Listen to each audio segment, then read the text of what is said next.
You're about to listen to TADPOG. Tyler and Dave play old games. It's a comedy video game podcast.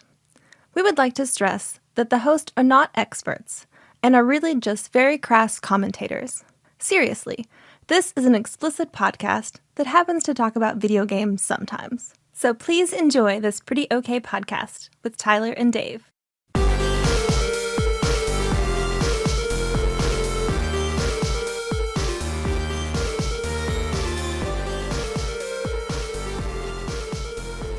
Hello, Internet. Welcome to another homespun, artisanal podcast show with three old guys. We built playing it old games in our lab at a lesser podcasts. out of defunct old podcasts. Right, yeah, the 19 podcasts we started before doing this one. And you might call this our upcycled podcast. that's right. Oh, man, upcycled. I like that. Upcycled a bunch of old podcasts to Man. make this one. All right, real quick, let's just name all 19 podcasts that we did that failed before this one. There was Soda Jerks. There was Soda Jerks. Yeah, Soda Jerks was a short-lived, but like passionate show. Very. There's also Carbonation Guys, which was like the proto Soda Jerks, and that one was more like sparkling water based, less syrup. Cave Manny and the Apes. Cave Manny and the Apes, of course, when we started doing our own music podcast. Caveman based musical Caveman podcast. music. It is. We couldn't get beyond like the dance scene from Chrono Trigger in Ayla's Village. So that was one episode. There was Fast Food Dudes. Fast Food Dudes. Now I want to bring Fast Food Dudes back because I feel like once I'm off this diet, I'm ready to do Fast Food Dudes again. Which, by the way, I'm super excited because like I ate a granola bar today, and then some leftover chicken from dinner the other night, and it's like so. And then I exercised today, Nice. and I looked in MyFitnessPal. I'm so fucking hungry at Calorie Starter. I can't even think of app names. But I looked in it. I was like, "Fucking yes, we're gonna get done recording." And if Papa John's is open, I have a Papadilla window. Nice, in my calorie budget. Damn, that's I'm pretty gonna good. fucking blow it out. Oh, there was Papadilla Senorita. Papadilla Senorita. Yeah, That was like 2 episodes. yeah, that one didn't last too long. It was Pole position. Pole Position, that's right. The Strip Club podcast Yep. with hashtag More Miller and Taryn, who, by the way, I keep forgetting to add Taryn to the executive producers list. So I'm very sorry, Taryn, because I give that. She's been on the list the last couple times. She was not on the last one, but the one before, because when I sent you the updated list, it was old, which, by the way, there's going to be a segment of this show where I'm quiet for like 20 minutes and I'm trying to put together the new list because I haven't done that yet. Snow Days, our podcast. With a Z-E. Yes. Yeah. It's our podcast where we get stoned and talk about all the snow days that we've dealt with recently. Well, that's 7 of the 19. COVID crew. The COVID crew, right? Yeah. 2Ks. It's weird. That was our short-lived hot hip-hop albums during COVID pandemic podcast. Recorded that we did. separately. We were each at home. Right. It was not. Yeah. It was not good. Yeah, it was rough. I got too lazy with the editing. And then there were 10 more and much, much more. Tub Thumping, that Chumbawamba podcast we had for a short God, time. man, Tub Thumping. If only that one would have, if only podcasts had existed in the mid to late 90s. Jesus, I really feel like that would have. Well, we taken kept off. getting drunk, so we had to take a whiskey drink know. and a vodka drink like every single time. Every I know. time somebody said Chumbawamba, we had to take a whiskey drink. It was like And it was over in like 10 minutes. It's like the Pee-wee's Playhouse mystery word. Fuck, I guess I'll get up again. Jesus. I just want to stay fucking down. The server's down. No one can download the podcast. Okay, that was a pretty good. Millennial Mania. Millennial Mania. I'm fuzzy on that one. Just talk about all the cool millennial slang Oh, right. that Gen Z doesn't understand and we Yeah. don't understand from them. And that was our sequel. Ours was our follow-up to From Boomer to Zoomer, where we taught old people the new hot Primarily hip mystery lingo. ghost and Jacob's dad Tim. Oh, there was Gen Extra. That was my podcast. That was your solo podcast. My solo Yeah, I remember that one. podcast, where I just am confused about things, but still a little bit plugged in. Yeah. Yeah. Plugged in. Then I got tired of fucking with it, so I just said, screw this. Well, John Turley was born in 79. Is he technically like I think he was born in Gen sage? He was born in 80, but he's still okay. Gen X. I think you're Gen X. I'm like up at the to cutoff. 86, I think. I don't think it doesn't matter. It fluctuates, but, yeah. But like, Were you left at home alone by yourself all the time? not all the time, No? but in middle school, yeah. Okay. I was. My mom didn't work until I was back in middle school. Then Yeah, she went same. back, then I That's was, when my mom worked at Subway. my it mom was- was a teller at the bank. Yeah. Man, it was awesome because like she'd bring home Subway sandwiches, and that is when Subway was a fucking good, respectable sandwich restaurant. Right. And not the fucking travesty that it is corporate today. travesty. That's when Their they wheat would. bread was wheat bread and not yoga mats. That's right. And they would do the I don't know what they call the cut. You know the cut, the deep cut? They would do like the V God, yes. instead of like, I don't know, they don't do that anymore. You know what I mean? Then they put the meat but they and cut stuff in there. Yeah, they cut into the top of the bread. Yeah, and like put the there's meat like a- down inside of it. Yeah. Okay. So the top of the bun always had, it was always like this, like imagine a triangle that stretches off into space forever. It Yeah. was like one of those, like a prism, or a sandwich prism. That's our 11th podcast. Sandwich prism. prism. Sandwich prism. We're all trapped. It was a Sandwich Prism was a podcast where we would take a sandwich each week and tell you what Pink Floyd song it was. That's got legs, man. Yeah, we should could. bring it back. Could I'm an expert, Pink Floyd expert, so I love Pink Floyd. we'll get that done.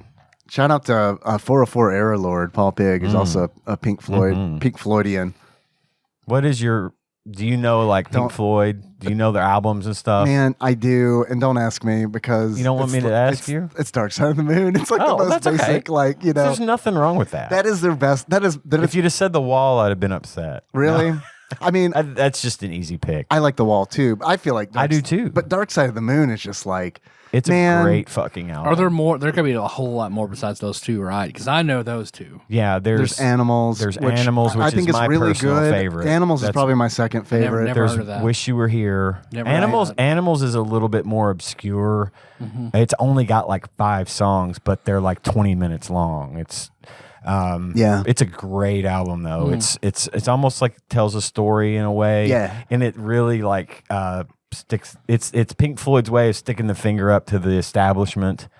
For radio play and shit like that. Well, just general corporate corruption and just shit like that. Only in the 70s, it was a problem then, just like it is now. Before the corporations won, yes. There's Ummagumma. That's like their first, one of their first. You could have completely early made that up, albums. and I'd be like, That's a Nick Jr. show. I'm a gumma. I'm a gumma. There's Final Cut, which came out after The Wall. There's Momentary Lapse of Reason, which is the first album they released after Roger Waters left the band, after they had their big famous falling out. Right. They had a really good live album called Delicate Sound of Thunder. They did an album for a movie. For the life of me, I can't remember it. Somebody's out there screaming the name of the album now, but it was the soundtrack from an old 70s motion picture. I think that's Pink Floyd the movie. Wizard most of of Oz. the big ones. Wizard of I remember doing Also that. known as Dark Side of the Moon. That's like It works. That's like it does work at the first time To a through, point, right? yeah. And then when it's like okay, then when like, the album cuts off like an hour before the Right, movie's done, right. and you're like, "Well, that was neat." right, and they're like loop it, and it's like it doesn't really Nope. work. I mean, it kind of does, but then it definitely feels like coincidence. Yeah, you're just seeing what you're expecting to see, or you're making something out of it. Yeah, I remember doing that in high school. Like that's like a great family memory. I remember like being in high school in my room, and I had these big tower speakers that my grandparents had given me because they ran a radio station, and they were like, "Well, these are old. Here you go. You like making loud music." And so like I remember watching it, syncing it up, and watching it in my room in high school, and my sister, who was like 3 or 4 at the time, coming in and watching it with me, and then my mom coming in and watching it, and none of us were high. And that's how I know that it works, because none of us were high. Like, I get it if we're like completely stoned and it's like, this totally matches up. But 3 sober people from 3 different generations are like, yeah, this works. It's great.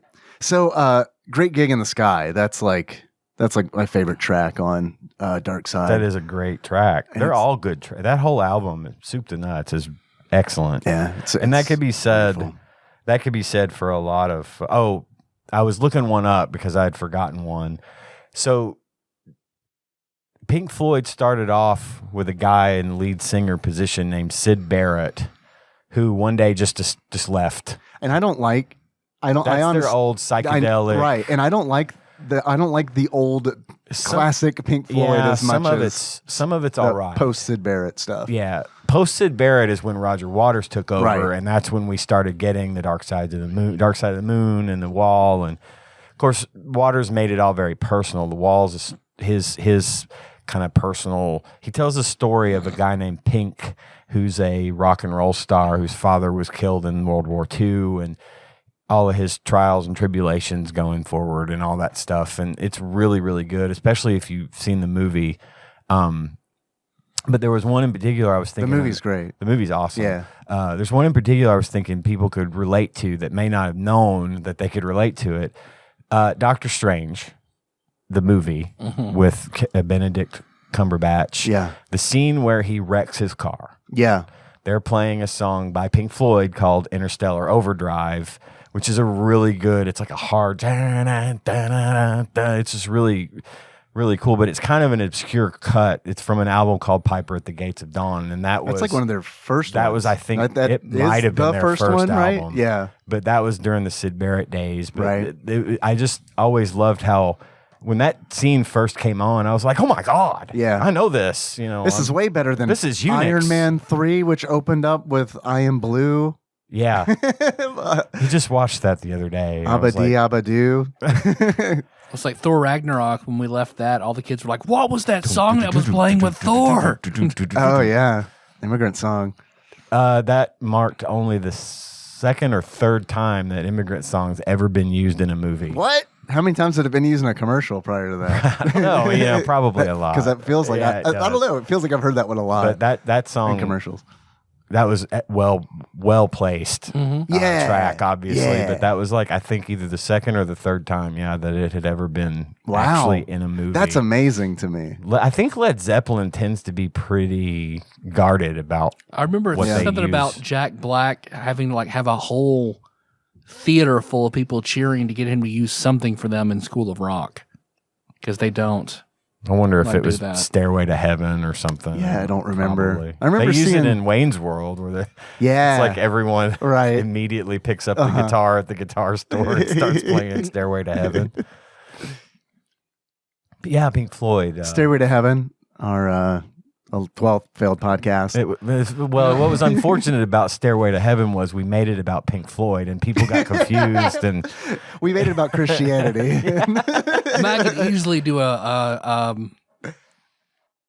Southern Baptist trauma podcast. Like, bring Brandon on, and we could do that pretty easy. Which leads me to our next podcast that failed, Southern Baptist Trauma, an episode where we bring preachers on and talk about the Toxic Avenger. Toxic Avenger. Yes, I remember that. We only got like halfway through the first episode. Okay, and I now just what is the biblical metaphor of the Toxic Avenger? Like, that's actually a podcast I would listen to. now do you see It's his women wearing mop? pants.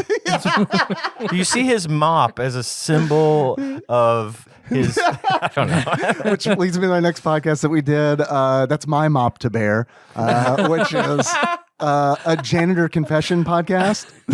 All the fucked up shit janitors see. Right. Yeah. Yeah. Yeah. And have to stay silent. That's right. Yeah. Where they get the sawdust. Oh, and then there was Marry Fuck Kill, Marry, where we fuck, do kill. those for 3 hours, and A legitimate podcast idea that I had probably 8 years ago, along with the Would You Rather, when Micah was sending all the Would You Rathers. I was like, man, this would be a good spinoff podcast that surely exists a whole bunch. And I'm it does. sure it probably does. Yeah. Yeah, it does. That's why we had to shut it down. That's right. The market was saturated. We got a cease and desist from the Marcus brothers, the original Would You Rather podcasters. Fucking Marcus brothers. Damn them. And that's all of them, I think. I think that covers That was us. all 19. So we took all of those and homespun it, upcycled Like wings, we spun them. into TADPOG. Spun them in sauce. Yeah. Sauced and tossed. Sauced and tossed, baby. I like that. Did you come up with that? That's my next podcast idea. Sauced and tossed. I It's like about that. eating assholes. Oh, yeah, that's good. Now I'm just going to get drunk and jerk off. Yeah. Oh, I call that podcast It's Tuesday. Yeah. How's everybody been doing? Well, the sudden snowstorm had me locked in the hospital, so in the hospital for a few days. Working, not Working. like isolated in a hospital bed, Right. slowly I was dying. having to work to make sure that all the people got fed because, of course, the subway in the hospital shut down. All other avenues of food around were all shut down. Yeah. So, and the census was really high because we have a fuck ton of COVID. So I couldn't ask everybody else to stay the night there and then me try and go home and then not be able to come back. So I stayed there till my car could leave. And I will legitimately say, a lot of people make fun of us.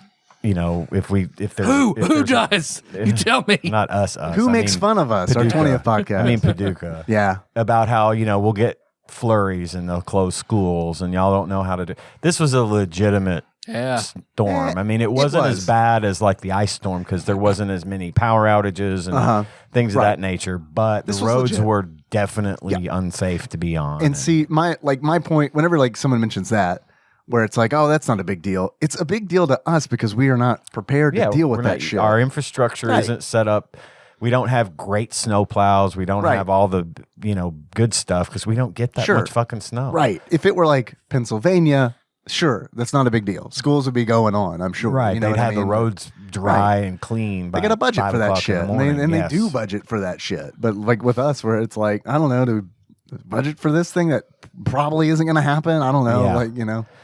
But yeah, it was rough. It was a bad, do not go out on the roads kind of weather. And it's still in places not great. Not great. Yeah, they canceled school Just the main tomorrow. roads. Did they really? They did for the county. Okay. So hopefully the city is not canceled because I don't think it will be because the roads in the city are all Yeah. clean now. There's like, a as of today. patch on your road, Tyler, where I was like, holy I shit. know. I saw that. I was Wow. like, oh, This is Truckosaurus's rear wheel drive, and my truck bed is empty. oh no. I mean, it's got ice in it from. That adds some weight. Yeah, But from I was like, yep, I'm drifting to Tyler's, but right at the curve. Yeah. It cleared right off. where you want it. Yeah, exactly. Yeah, because driving home, it's like, oh, this isn't too bad until I got to my road. Then it's like, all right, Yeah. this sucks. I'm gonna go 2 miles an hour. Yeah. Hopefully the city school is in session because that means Henry can go to daycare. Because like they're on the city school's schedule, so if their city school's closed, they're closed. And I can't I told Nikki, I was like, I can't stay I'm not comfortable asking my boss if I can work from home a third day because she gave us the option for Thursday and Friday, which was awesome. And so on Thursday, it's like, definitely. And then on Friday, I was like, if the schools are canceled, I'm not going to come in.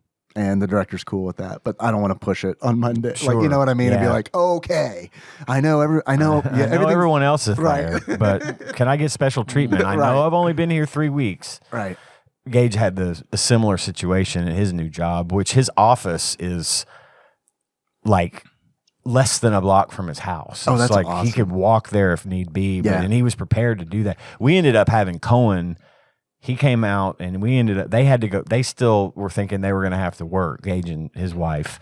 So we had Cohen for 2 of those days, and Tanya was ready for him to go home.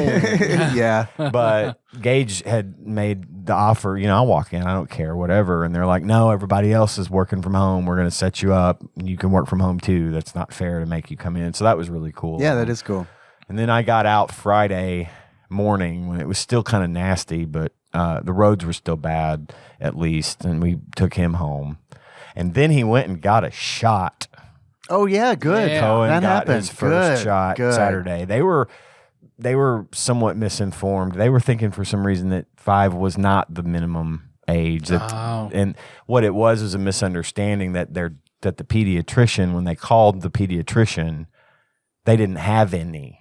So his mother, Gage's wife, misunderstood, thinking that he wasn't the right age. So they checked on it, called Walgreens, and sure enough, they were able to take him up there and get his first shot on Saturday, and he took it like a champ. Yeah. Not even a problem. We got a picture of him holding up his little sticker and everything. So nice. That's awesome. I feel a lot better knowing that he's had that first one and that he's going to be vaccinated. I've been bugging them about it. Yeah. Are you going to do this? But yeah, it's good. Good. So all in all, kind of a weird week, but a good one, I guess. It has been a weird week. Been a very weird week. I was prepared for the snowstorm, the ice storm, the winter storm, because what was its name again? Because it had a name. Yeah, it had a name. I can't remember what it was. I don't know. This one or the last one? This one. Oh God, I didn't know that. Wasn't Doo-Doo Pinata? B. Arthur Doo-Doo Pinata. Yeah. Snowstorm B. Arthur Doo-Doo Pinata. Update at 11. And then they have motion graphics, doo-doo pinata, and then it's like a pinata that bursts open and it's snow and doo-doo. I'm never gonna not find that funny. That was probably the most fun art to ever do for the show. You were prepared. I was prepared because last Friday, I was like, you know what, man? I was listening to there's a podcast I like listen to called Hardcore Gaming 101. It's the Hardcore Gaming 101's podcast, and it's great. I like it. And they were talking about a game called Galgun Double Peace. Have you heard of this game? No. So Galgun Double Peace is essentially it's a game where you are a high schooler, and angels and devils are like fighting over the school, and then like the devils possess all the girls in the school, and you become wildly popular and you have to fight them off. It's essentially a first-person shooter, but instead of shooting the girls with bullets, you're shooting them with pheromone shots. Oh. And it's crazy horny, and like that's the point of it. And so I was like, and Kana actually sent that to me like for the Vita when I was thinking about getting a Vita. Kana sent that to me like years ago, and then I eventually, when I got a Vita, I was like, oh, here we go, I'm gonna play this. It's the only game I have for the Vita. I'm gonna play it, and I was like, yeah, this is okay. I mean, it's all right. I kind of get it. I played it, and like the gameplay, like within the first hour, it's like, okay, that's like, it's a first person shooter like on a Vita, and it's like with sticks and stuff. It's like whatever. So, but the concept is like that's like a interesting perverted spin on a first person shooter, and it's all like cute and shit. And so, Hardcore Gaming 101, they had a podcast episode on it. And I was like, oh, that's great. I like this podcast. I'm familiar with the game, and when I'm familiar with the game, I usually enjoy the show more. So I'm listening to it, and then as I'm listening to it, I do this all the time. I listen to podcasts. I'm like, well, I start looking shit up where it's like, yeah, what other games are in the series and all that. And then there is there's a game in the series, Galgun 2, that has VR support. And I was like, I'm going to buy a VR headset. And like, cause I had been on the fence for like getting a headset for probably 2 years. And well, it wasn't like I'm going to buy a headset. It wasn't just like that. I was like, well, I haven't looked in a while. Let me see how much these things are. Right. And I looked up and I was like, oh, I can get one of these for $200. Yeah. Okay. I'm just going to go ahead and do that. Cause I had like a fucking rough ass week, leading up to that, like a week where it's like 2 days back to back. It's like, I don't have time to take a lunch. And it's just like stress. And it's like, you know what? It's Friday. I'm going to fucking buy a headset. And I went fucking nuts, man. Like I bought a headset. Within like the first night, I was like, I got to get an extended battery for this motherfucker. Cause like I'm burning through it. Like 2 hour sessions, like it's not enough. So I got like the battery and all that. So now it's like, this is great. I got a fucking shitload of games. And it is fucking fantastic. I love it. I've never ever used one. Dude, come over and use it. I want to. Come over and use it. It's fucking awesome because it's like, I told Nikki, I was like, what kind is it? It's an Oculus Quest 2, which is Facebook owned, which really sucks, but it also explains. Don't you have to have a Facebook account to use it? But you can use mine when you come over. Yeah. And if you use a fake account, like you can brick you could brick it. Really? Yeah, I've been watching YouTube videos about How it. meta.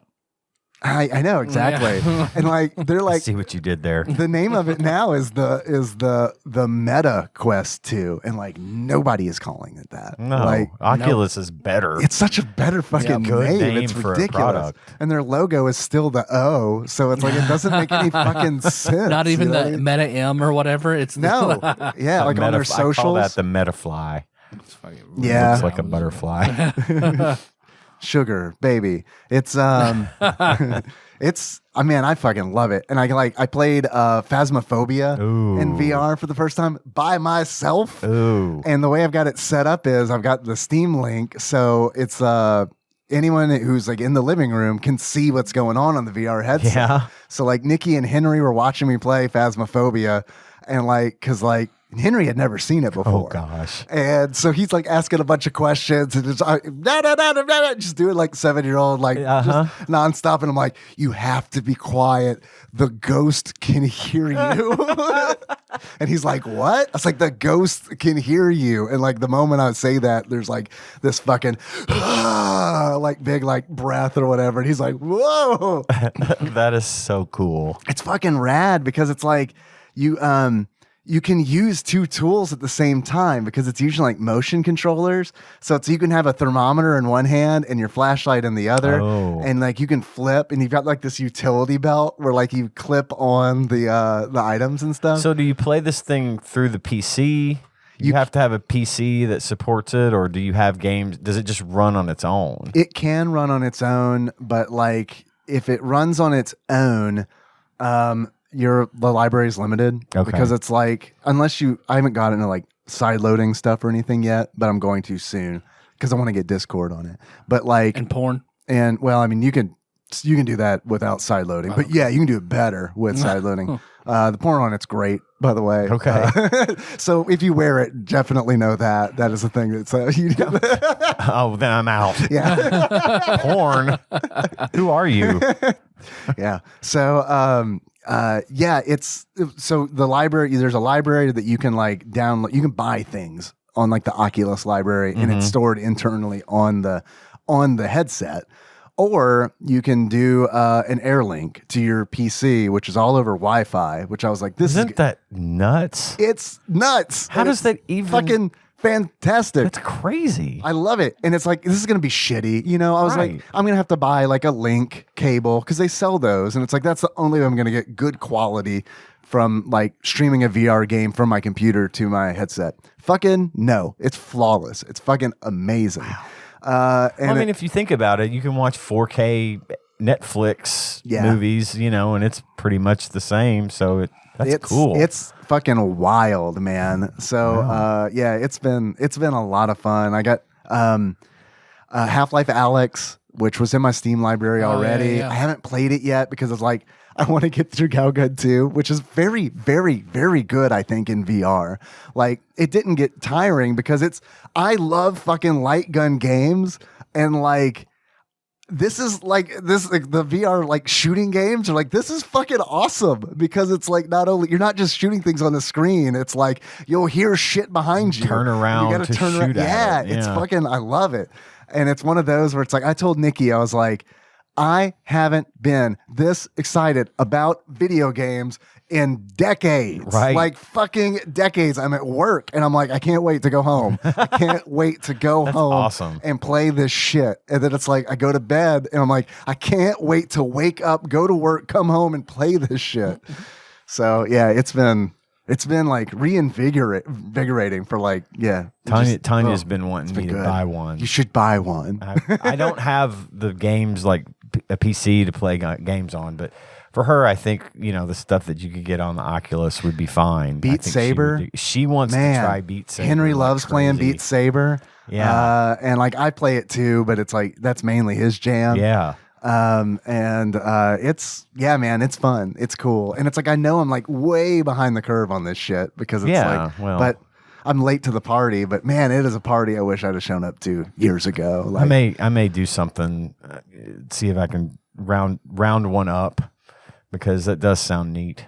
Then I got to buy a PC. Yeah, you're gonna want one because like that's the majority of what I do is stream Steam games to it, and it's like Cat Lateral Damage, like a game that I got like I think in a Humble Bundle years ago. Yeah. For like $1, where you are a cat, and like the motion controllers are like these big blocky paws, and the game is you go around and knock shit off of tables.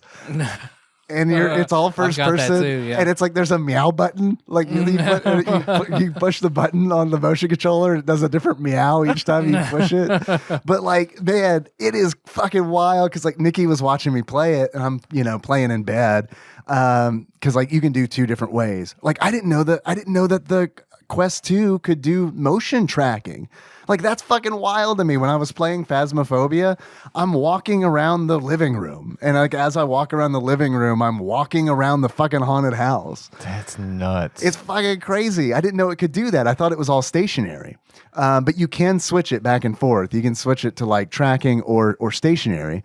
And so like when I was playing Cat Lateral Damage in bed, I'm streaming it to the Steam link in our room. And so I'm playing it, and it is like when you jump up, because you're a cat, so you can jump up on really high places. So like I'm up on this fucking high bookshelf, and I'm knocking this plant off, and like I look down over the edge of the fucking bookshelf, and holy shit, like it, so you have vertigo, dude. My brain, this shit tricks my brain, man. Like it really does, and that's another thing that's really fucking awesome about it. It's like this is tricking my brain. Like when I look down, it's like it is. It's like I'm looking down up a high, like a ladder on the top of my roof or something, and I'm like, and I gotta like look back. And so it's like, and she's like grabbing me because like I'm looking, I'm like I'm about to fall off the fucking bed. Yeah. So man, oh dude, I love it. I fucking love it. I can see that. It is excited. Man, it is one of those things where it's like when I bought it, I was like, I told Nikki, I sent her a message, I was like, I want to buy this. I need a fucking toy. I need a fucking toy. It's been a shitty week. I've been just in a shitty mood, and like I've been very good with the diet, and like all these fucking things. You and need it's a like reward. I just want a fucking toy, so I'm gonna buy a toy. And she's like, I don't care. She never cares. Yeah. It's just if I tell her about it, I feel less guilty. Can we afford buying it? Yes, fine. Then get it. Yeah, right. So I mean, but man, it is, man. Oh God, I wish I'd have gotten it on it earlier. And so now I'm like the PlayStation Vita, or the PlayStation VR 2 was just announced recently, and I'm like, well, I guess I'm gonna buy that. So like I've signed up to get like notifications and shit because it's like I'm ready. You need for to like get one of those little treadmill things, those little that you can walk on and lean against the rail and stuff. Yeah, like Ready Player One style. Right, and that's the other thing I was thinking about, where it's like, dude, this is like with Facebook owning Oculus, and like with them being the headsets being like, I mean, $200 is like, that's less than a fucking Xbox. That's less than a PlayStation. You know what I mean? That's like Switch range-ish kind of. And it's like, you make it cheap enough. Yeah. Everyone's going to eventually, right? You put enough money behind it. A lot of people are going to own these things, and they're cheap. So it's like, all right, and then you just get your fucking data from using it, and it's like it is going to be Ready Player One. We're going to be fucking living in the stacks. Yes, but I'm okay with it because it's awesome. Ready to sign my life over this now. I'm like, well, what's his name? Cypher in The Matrix. Yeah, steak, man. Man, yeah. So super excited. My body says this isn't a steak. Right. My brain says, I know this isn't a steak. But they've got those, like, I don't know if you've seen them or not, but they've got like those vests that I think are like experimental or whatever, but like where they've just got a whole bunch of like sensors on them, and like people are going into VR chat, right? And it's like if someone touches them like on their chest, haptic feedback. It is. It's like Ready Player One shit, where Holy it's like crap. someone touches the chest, and then like the vest like vibrates. Wow. There. It's fucking wild. Lower. Right, yeah. What are you doing? I'm gonna need a vest for my dick. Sheath, So, if you will. a sheath. Yeah. So man, it's been great. Awesome. I've also been playing Inscription, which is fucking phenomenal. Like that is like that's the game that tore me away from VR. Like, I'm torn at night. I'm like, oh, do I play VR? Do I play Inscription? I'm like 18 hours into it. I think I'm almost done. But like, What is it? I don't. Yeah. Inscription. It's like imagine like I don't want to give too much away. Like a pharmacy sim? No, but that would transcription. I don't know. Prescription. That's shit, man. They should do a series. But it's inscription and it's in and then crypt, like the word crypt. So there's a Y in there. Inscription. And it is, I don't want to give too much away about it, but it is essentially Magic the Gathering meets Doki Doki Literature Club. Oh, okay. And it is fucking phenomenal. So someone rips up your Black Lotus and you kill yourself. I don't want to give anything Makes away. sense. I mean, don't spoil things. But it's dark and it is meta, not like that meta, not Oculus meta, but like it's phenomenal. What platforms is this one on? It's on, I think it's only on PC right now, but I imagine it's probably one of those because it's gotten a lot. Like, I'm late to that party by like 2 months, and like it got enough buzz that I think it'll probably get ports and stuff. Like, it's fantastic. It's by, I believe his name is Daniel Mullins.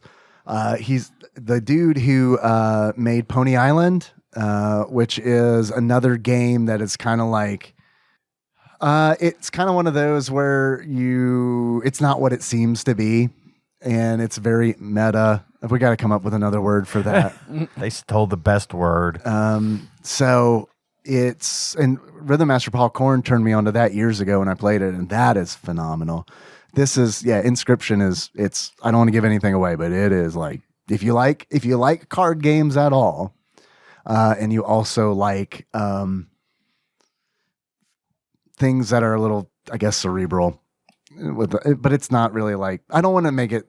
It's not like a pretentious game. It's just one of those where it's like, holy shit, I didn't see. It's what? What am I supposed to do? It's like one of those where it's like, anyone who's played Doki Doki Literature Club knows there's a part in the game where you do something that is kind of outside of the game. Yeah, that is like all this shit is. Like, I mean, it is like, it's just like, holy fuck. Like, every time you do something, like I'm constantly questioning, am I supposed to do it? Like, what's the solution to this? Am I supposed to?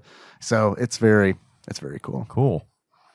I followed the Antiques Roadshow on TikTok, and they had a TikTok video where a mom brings in her son's magic cards.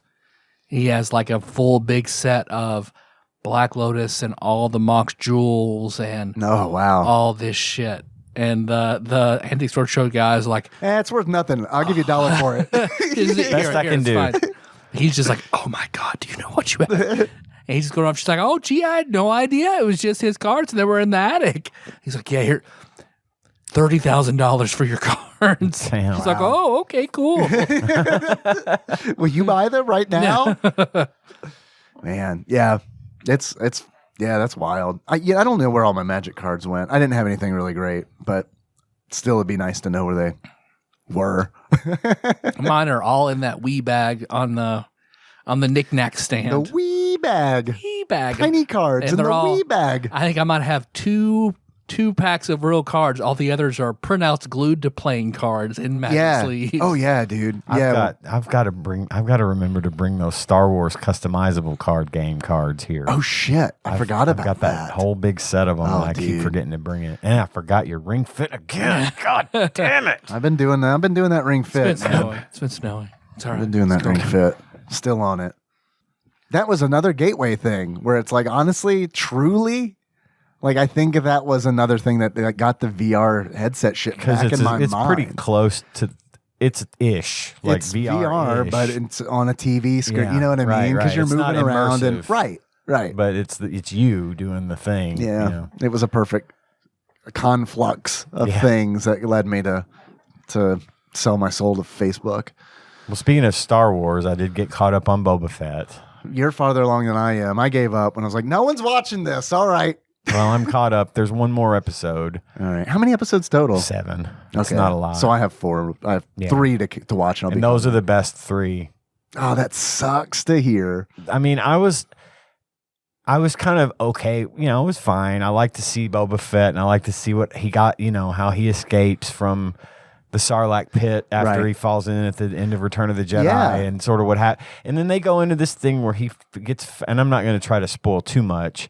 He gets found by a group of Tusken Raiders, and at first is their prisoner, but eventually earns their trust, and they train him and take him in as one of their own, and he sort of becomes like their advocate to other cities and other syndicates and places like that on Tatooine. And so I thought that was really neat. I like the whole, like, because this is not a real spoiler, but let's, like, when Jabba dies, there's a fucking power vacuum. Exactly. And I think that's really interesting. And he, at first, his manservant, Bib Fortuna, took over and ran that show in the interim until Boba Fett came back and said, "No, it's going to be me. I'm taking this." Yeah.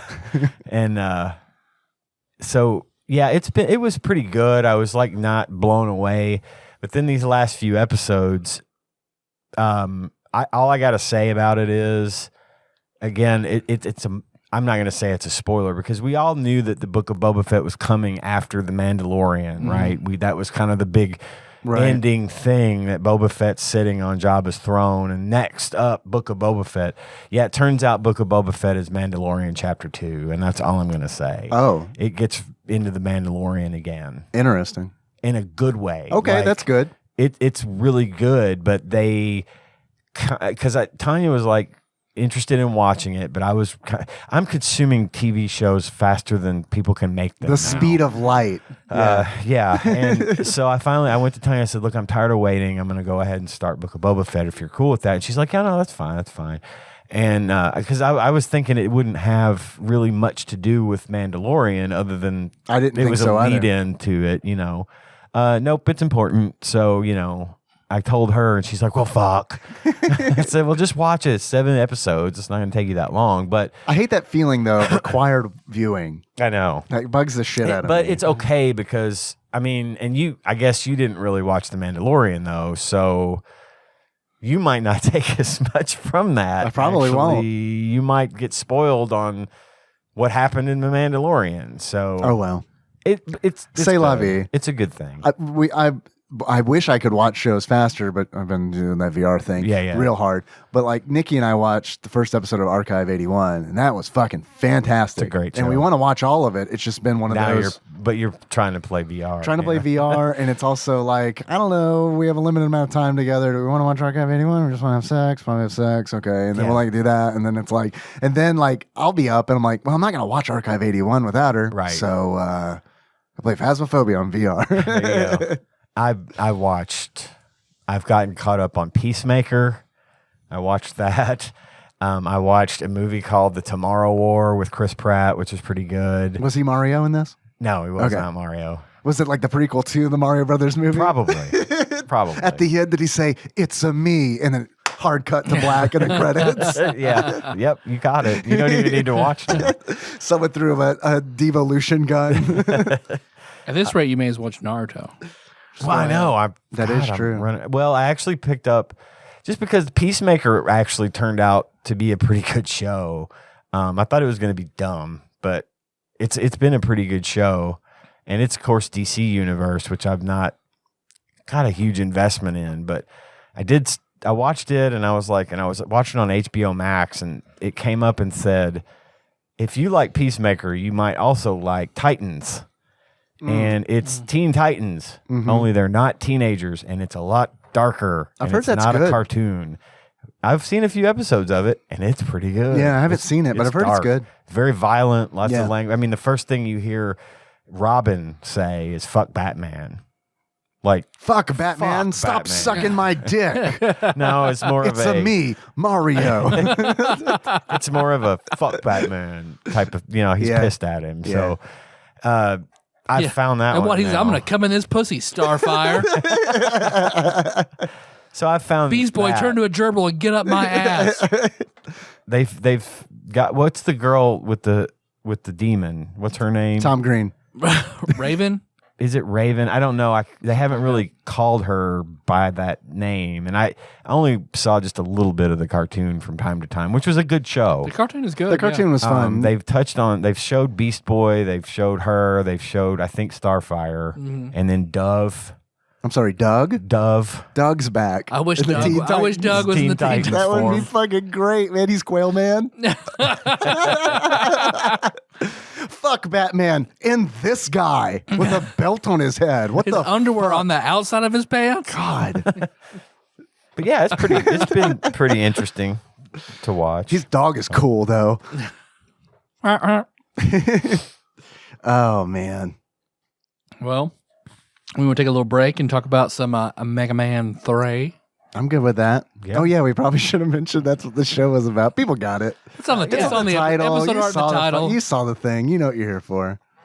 That Aziz Ansari new special is very good, by the way. Oh, That's the what thing I was Casey going said. to I tell do you wanna see about, the one show that we watched together, Tanya and I watched this, we finished it in like 2.5 hours. It's a short little 6-episode thing. Murderville, have you heard of this? That sounds vaguely. Oh well, yeah. No, I saw the title screen for it, the little preview, Julio promo. It's the guy from that voices Lego Batman. What's his name? He does the Reese's commercials and stuff. Will Arnett. Will Arnett is a detective. Okay. I'm on board. They have to solve a murder in every episode, and he's got a special guest star in every episode, and they're playing themselves. So there's one with Marshawn Lynch, and then there's one with Ken Jeong and Annie, what's her name from Schitt's Creek? I don't know. I haven't Murphy, seen Annie Schitt's Murphy. Creek. I've heard it's great. It is great. It is great. I've seen half of it. It's a very good. Beautiful show. Loved it. Is it a show that I can watch while playing Final Fantasy V, or is it one that I need to pay attention to? I think you can. Yeah, you get the gist of it. Great. I mean, it's not terribly, complex. Right. I watched it while playing Borderlands 3. Okay. So. Okay. Anyway, Sharon Stone's in an episode. Anyway, the kicker is that it's all improv. The guest star does not know what the fuck is going on. They have to improv their way through. And so, and Will Arnett will at one point say something like, I need you to speak in a funny voice because this suspect is, or whatever. And they'll have to just improv their way through it. And then at the end of the episode, the guest star has to figure out who of 3 suspects they think is the one that committed the murder. And then they're told whether or not they're right or wrong. But okay, it's and it's quick. It's half an hour an episode or less, even 6 episodes. But it's based on a British show of a similar structure. But yeah, really cool. Cool show. That'd be easy to get through. But I highly recommend. We were laughing our asses because they'll crack up. Even Will Arnett. You'll see him cracking up and trying not to laugh, but the guest stars will start fucking just chuckling and laughing at the ridiculousness of what's going on. It's really well done improv, murder mystery comedy type of thing. Okay. So Nice. I know it'd be right up y'all's alley. Yeah, So yeah. definitely That sounds give good. that a watch. That was where I was going with all that. I was watching binging and things, and I got off on Titans, but this one was the one, Murderville. Check it out. I saw that's on Netflix, right? Yeah. Because I saw the Just came out. I saw the promo image for that after we got done watching. First episode of Archive 81, and it was like 11:30, and it was like, can't let the next one start because it's like if I watch a second episode of Archive 81, we're in, and then it's going to be fucking 1:30, and we're going to be fucking miserable the next day. Yeah. So we stopped, and when I stopped, I saw that was the promo image. I saw Murderville, and I was like, that Will Arnett? Yeah. It's really, really fun. Cool. Brand new, and I there will be a second season. There has to be. But yeah, it's top notch. Super good stuff. That Aziz, the new Aziz, Dennis sent me a message about it like the day that it dropped, and I was like, oh yeah, and they're gonna watch that. And then like it took me a few days to actually finally make the time to watch it. But Nikki and I watched it, and it's like I wish I would have made the time earlier because I didn't realize how short it was. He just does like 30 minutes at the Comedy Cellar, where he's just kind of walks on and does it. And it's honestly, I think it's his best special. Like Cool. it's very, very good. It's when Dennis and I were talking about it, I mean, he nailed it when he's like, yeah, it feels like it's like his most mature special, and like that is very true. That's No, like, he's not just making Tom noises. No! yeah. I mean, there's a little bit of that because that's his thing, His you know. style, but still. right, yeah, but yeah, it's good. Cool. He's not in Mega Man 3, I don't think. I'm pretty sure he's Needle Man. He's Needle Man. I wasn't. Damn it, I wasn't sure. We'll cast the Parks and Recs crew as the Mega Man. Oh my God, Robot let's do Masters. it. Let's do it. Yeah, let's do those parallels. We were doing the Simpsons Mega Man 3 parallels on the TADPOG Discord a couple weeks ago, and there were a lot of good ones in there. So, all right, you gonna take a break? Yeah, let's take a break. Okay.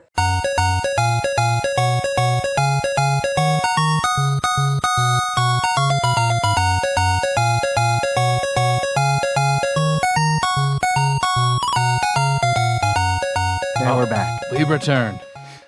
All right. Well, why don't we talk about some Mega Man 3? Mega Man 3. Never heard of it. They made 3 of these things? I know. It probably stopped there, though. Yeah. Well, I hope you enjoyed this segment. On to the next segment. Yeah. Ever played Mega Man? Yeah. Bye. Yeah. Cool. I do feel like, Jump and Shoot Man? Yeah. yeah, I feel like I'm probably the last person in the world to ever play Mega Man 3. I feel like everyone had played it before. Had you played Mega Man 3 before, Ian? No, no, I haven't. Okay. I'm terrible at Mega Man. Yeah. I try to play Like historically? them. Yeah. I Really? try to play them and I don't know what it is. Something blocks in me and I just suck. I Really? suck at Mega Man. I am surprised. to hear this. They're not easy games. They're really not. No, they're fucking hard games by my estimation. I mean, they're very, very. This one was no different. Yeah. For me, I had a lot of trouble with it. I ended up having to pass code my way past. I couldn't get past Magnet Man.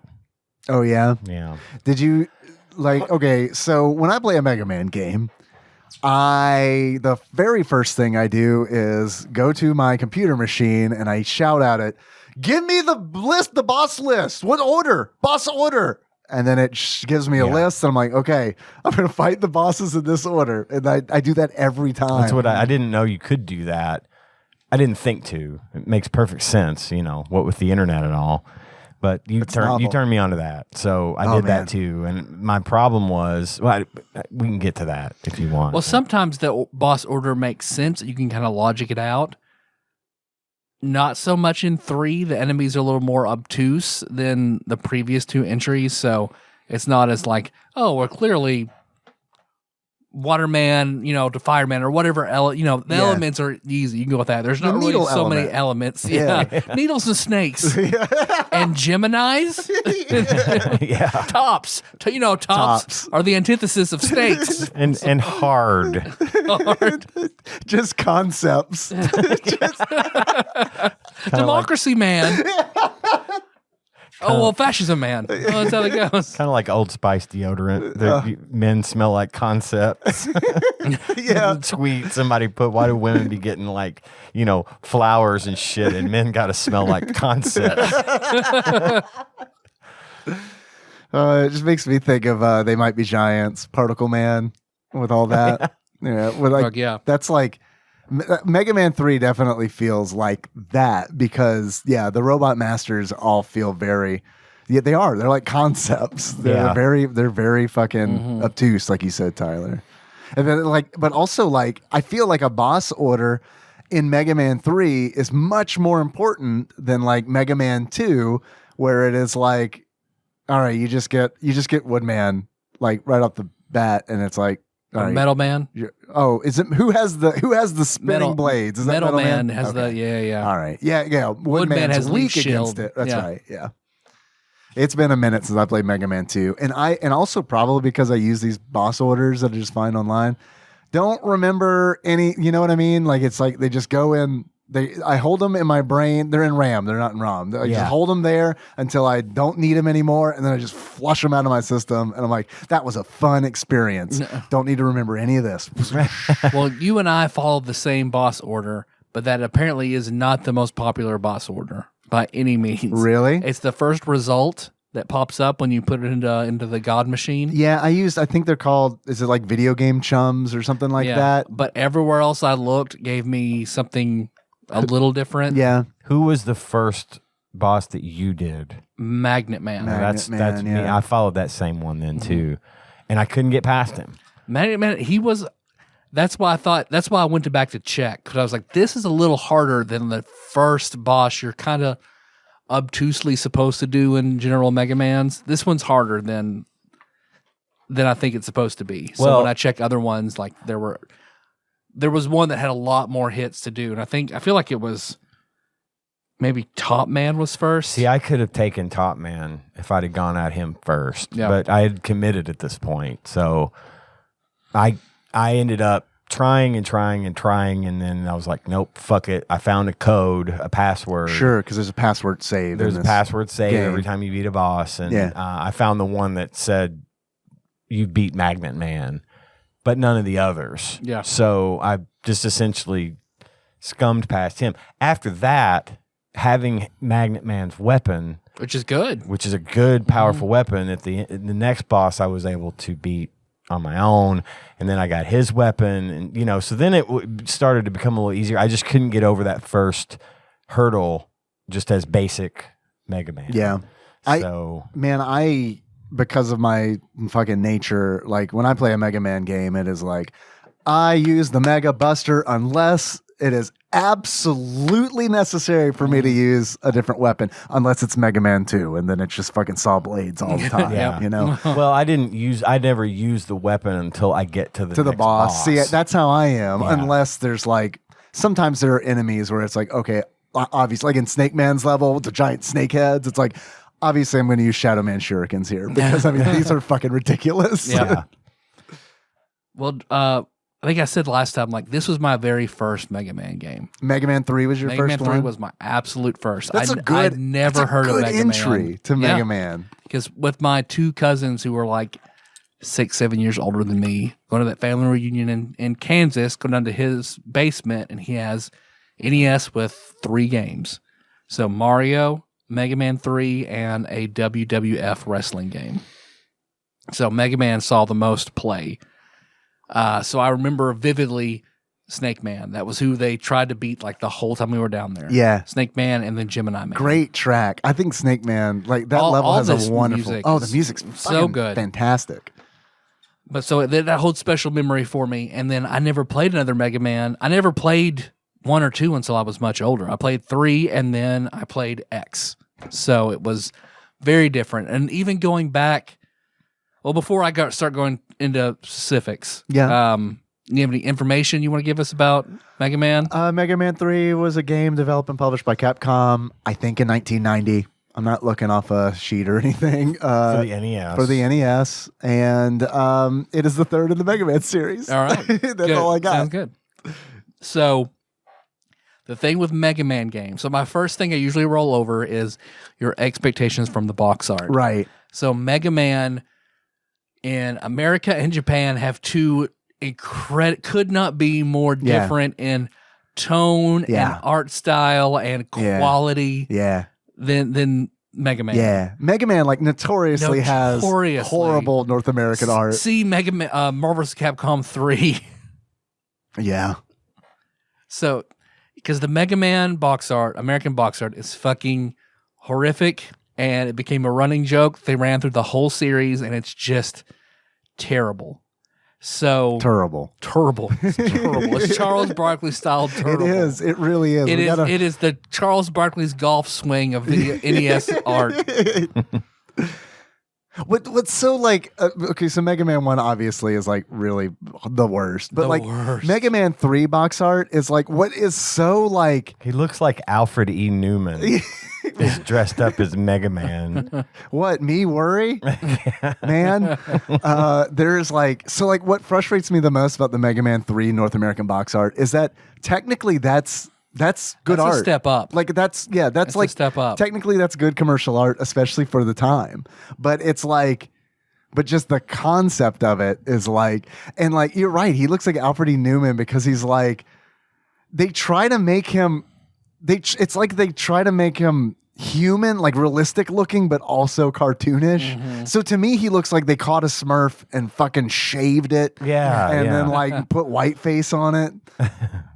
Yeah, I mean, not a good look. The Japanese art, you get a look at all the bosses and some of the enemies and thing, kind of. They're very, More of a very chibi summary. in that one. Though. Yeah, it's all like manga style, like children's manga style, and Looks like Dragon Ball almost. Yeah. Yeah.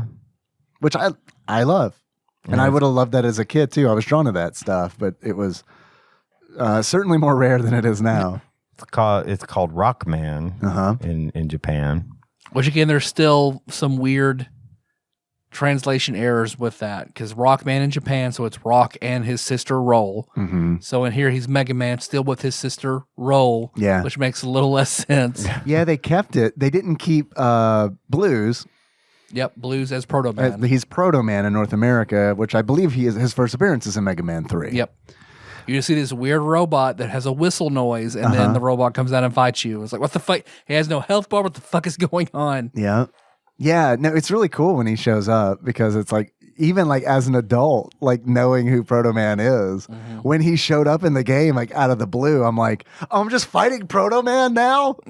And then like you fight him and defeat him, and then he like breaks the blocks leading down to the rest of the level. And it's like, Proto Man is my favorite part of Mega Man lore. see, I don't know that much Mega Man lore, honestly, because like these games, like I think they're really fun, and I think it's cool that they do have lore. But I also, I don't know. I just never really bothered to learn it. Like what about Proto Man's Well, like lore? Light and Wily used to be colleagues, the top of in their respective fields. So they wanted to work together to make this humanoid robot. And one was like, I want to fuck this thing. And the other one was like, I want to raise this as my child. Fuck off. Go to your weird skull castle, you pervert. So they I think Light designs Proto Man's body and Wily designs his personality and his operating system. See, to me, that would be backwards because Wiley wanted to fuck him, so you do the body. But so maybe He's like, I want this robot to want to fuck me. So you get to choose. Yeah, which one do you want? Look, I like fucking kids, but only if they want it. I'm not a monster. Who am I, Cosby? No, thank you. Welcome to TADPOG. We're your hosts. So they install it, but there are all these problems, like the robot is very aggressive and resistant to change, and basically the model is condemned and decommissioned, and The robot's all they want to find out like his design is good, but the personality is wrong. So fucking they Wily blame that on fucked Wily. up. So Wily Yeah. is basically excommunicated. So he then officially becomes the villain. And he's like, fine, I'll make a fucking castle that looks like a skull, you damn motherfuckers. But they don't throw Proto Man out. He kind of just runs off, escapes. So he's Proto Man has a lot of contradictions. Like he's still he feels like he should be the bad guy. He's supposed to hate Mega Man. He's supposed to do X, Y, and Z, but he doesn't want to. He's the moral gray area in Mega Man. He's the elder brother. And then The song, I mean, like, this, I wouldn't be surprised if like we look into it. It's like, oh yeah, the creator was like, like family shit. You know what I mean? Theta from Star Trek had an evil twin brother that it very much follows the description you gave. Yeah. where Really? He was given free will and he was given the emotions and all the things that they left out of Data because Lore is his name. Lore turned out to be kind of a dick. Yeah. You know, and he was evil, essentially. Very chaotic, and very, very smarmy and kind of wisecracking and just did his own thing or whatever. But yeah, he was kind of the bad seed, the Gen 1 of Data that their creator was like, no, this ain't going to work. So they put a bunch of restrictions on Data where he didn't have emotion and, things of that nature, so that he would be a little bit easier to be around and not such a wild card all the time. What did they do with lore? What happened with lore? Lots of things happen with lore. Yeah. So that's like it was like an arc kind of thing. Oh, okay. It was a multi. It wasn't just like one episode. Hey, it's Dana's brother. Hey, and, like, and then we never saw him again. Yeah, and then they kiss. Ooh. There are probably four. There's probably a good like lore 2 or 3 episode run in 4 to 5 seasons of that show. Really? I mean, they keep bringing him back. He's a recurring character, and he usually is there for like big story arc type things. So interesting, yeah, really good shit. But yeah, that just all the stuff you were saying about Proto Man just immediately made me. It's the same kind of thing. Yeah. So I think he like de facto ends up with Wily, but doesn't always listen to Wily, and then Wily is going and corrupting the other bots. And so then Light responds by making Mega Man and making Roll and then making Rush. I know. I should make Rush. I should make Astro Boy. Oh shit, it's taken already. Fine, we'll call him Mega Man. And then eventually, much later in the series, you see where Wily tries again to make the most advanced, android, Reploid, whatever possible. That is Zero in the X series. Okay. So those two continuities, like they're in the same universe, like Mega Man and Mega Man X, like that's okay. That's all the same. It's the same universe. Because Mega Man X is not Mega Man. Right. I don't know what happens to Mega Man in the transition. He got fucked to death by Wily. Well, yeah, you're right. in the Wily Wars. And then eventually Light does make X. And then when you see in the future, X finds those capsules that have Light's memories programmed onto him for upgrades and stuff for X. So Mega Man is the middle child. Yeah. So if we're doing the Malcolm in the middle, he's Malcolm. He's Frankie Muniz. that kind of shakes out. Yeah, you're right. You're like, but there's four of those in Malcolm in the Middle, so it doesn't really. Because I think it's in. I'm remembering YouTube videos from a long time ago. In 7, there is some sort of dark, very powerful energy that comes from space, and Wily finds it, and he's using it to make all these robots because it's like an enormous, powerful source of energy, but it corrupts them and fucks them up, and he ends up like installing a lot of it into Zero. Zero is the original bad in Mega Man X. So you don't see that part, right? You just read about it, right? And then Sigma was Dr. Light's creation.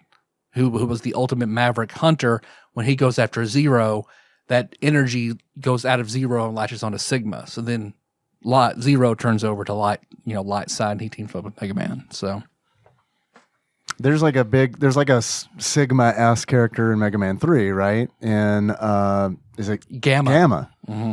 So all about the Greek letters, and which I think is cool. Like, like that's a running thing. I think that's really neat. Mm-hmm. I think it's like I was surprised when this game starts and like they're like Wily and Light are working together, and I'm like, yeah, right, of course, sure they are, But I still think it's neat because it's like they act like so. I respect the even though I don't really know it. I respect the Mega Man lore a lot more than I do like the Zelda lore, and it's because like with Mega Man, they are doing a series of games that it feels like they intended where it's like, yeah, this is all the same. We got to explain why Wily's back because what happened in Mega Man 2. We got to explain why he's back, and they're just working together. And it's like, I just think that's great that they're like, America took Nazi scientists, so fine. Why it's like, sure, Wily, you're pretty good. Come on. Come on, I'm sure we get to space one day. So yeah, I think that's neat. Like to me, it's like one of those where it's like, yeah, we're thinking about this. As opposed to like years in the future, fans are like, we need this to make sense, and they're like, okay, well, I guess we'll patch this together after the fact, right? Yeah, making it fit, square peg, round hole, right? Type of thing. Yeah, so I like it when games are made with that in mind, from the start. I respect that more than the. Because to me, like, not to get too hard on like the Zelda timeline or anything, but to me, like, because I was an art major, it was one of those things where it's like you can always tell when someone gets up to present for a critique and they're just making shit And it's just like, you're bullshitting. You made that because you think it looks cool, and it does. But like you're trying to make meaning where there's no fucking meaning. You just create it. Dude, I know. I sat through so many shitty critiques in my college years, and I like face palm just constantly like, God, please tell me this teacher is not buying this fucking line of shit. They always bought it. They always bought it, or at least pretended to buy it so that we could get it over with, because most of my art teachers were just like, okay, I don't really care. This looks That's what you really want. cool. It's nice. It's very good craftsmanship. Can we just move on? Yeah. I remember going to your senior showcase. Yeah. Or what we thought was your senior showcase. Right.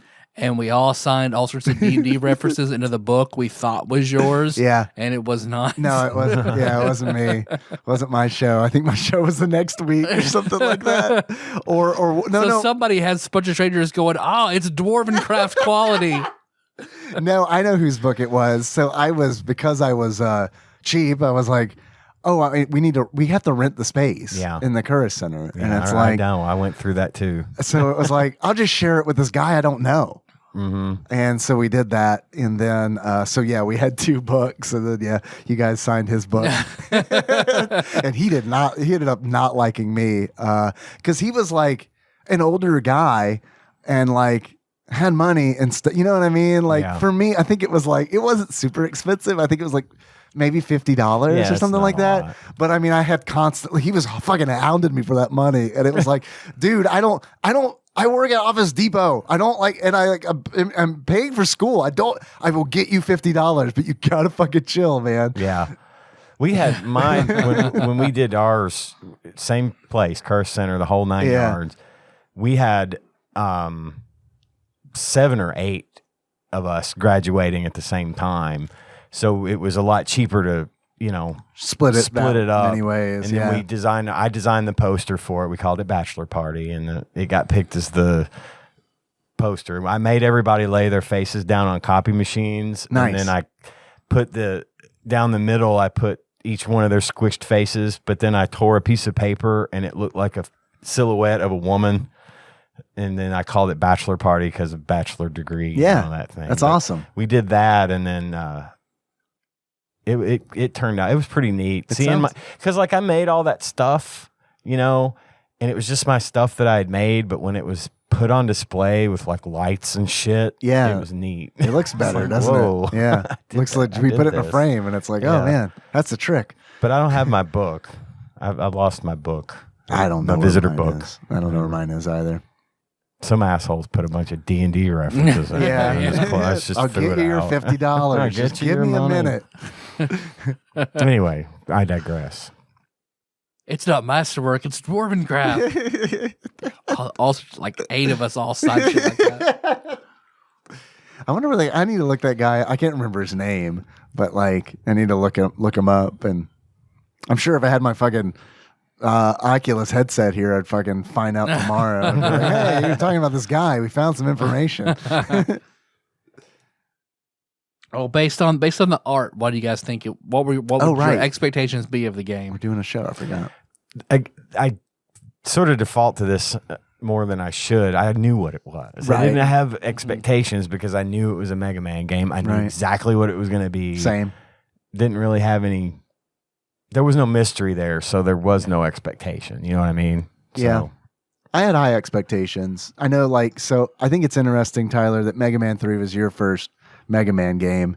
Mega Man DOS was mine, so it's all it's all up from there. It's all uphill. And Mega Man security DOS, dogs fucking chasing you across screens. Yeah. And I beat that because it was like I got this game and I'm 7, and everybody at school is talking about Mega Man, so it sounds cool, and I liked it because I didn't know any better. I didn't have an NES, never played it on an NES, didn't know what the fuck. And I'm like, this Mega Man. I remember going to school and being like, you guys were onto something with this Mega Man. It's real fucking good. How do you guys get past the dogs? The what? The dogs is a security gate to get into the robot factory. Do you like the music though, Dave?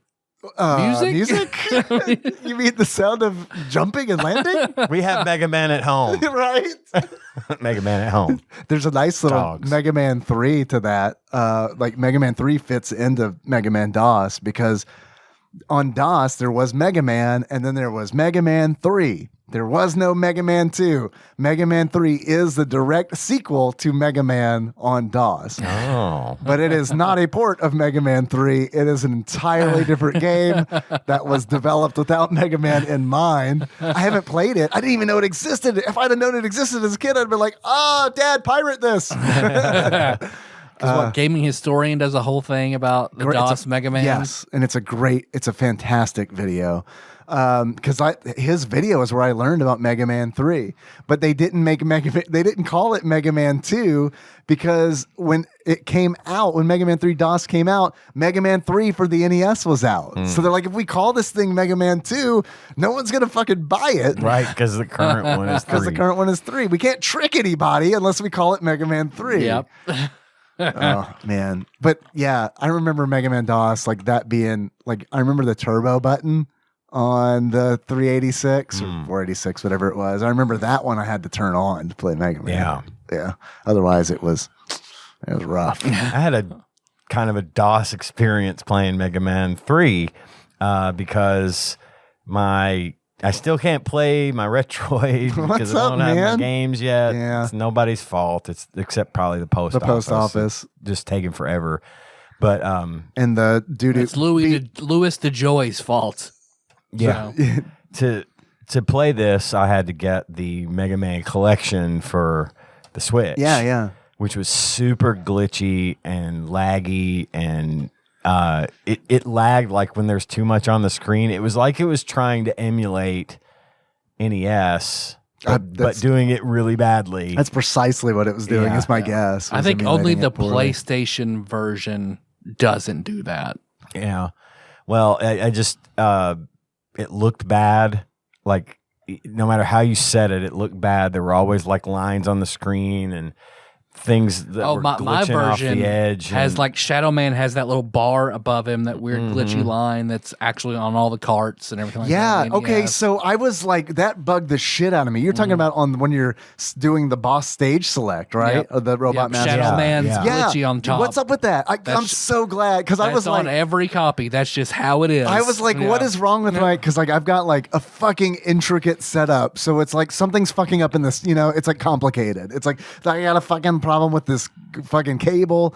I remember turning it off, taking it out, like fucking checking it out, putting it back in, trying a different game, and it's like, okay, it's only in Mega Man 3. Yeah. What the fuck? Yep. I'm so glad to do that. But I didn't. It was an unpleasant experience. That sucks to hear. For me. I mean, it was already really hard, and I get frustrated on shit like that anyway.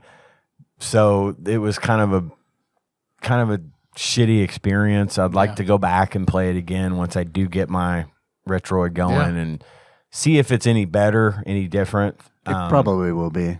But yeah, it was just kind of disappointing. Sucks because it's like a thing that, they put out and you pay money for. You know what I mean? Yeah, exactly. Like, and it's not worth it. Yeah. It's not worth the money. They didn't do a very good job. I mean, it was like you could tell it was just a hack job just to get it out there and sell it to people. Yeah. And that's on Switch. I'm curious what it's like on like on PC, for example. Right. And like I'm curious if it has the same problems or if it was. I can't imagine it's a limitation with the fucking Switch. It's an NES game. Yeah. I just think it was bad coding. Yeah, that sucks. I heard some other people on the TADPOG Discord, because this was Mega Man 3 was the retro video game club game for January.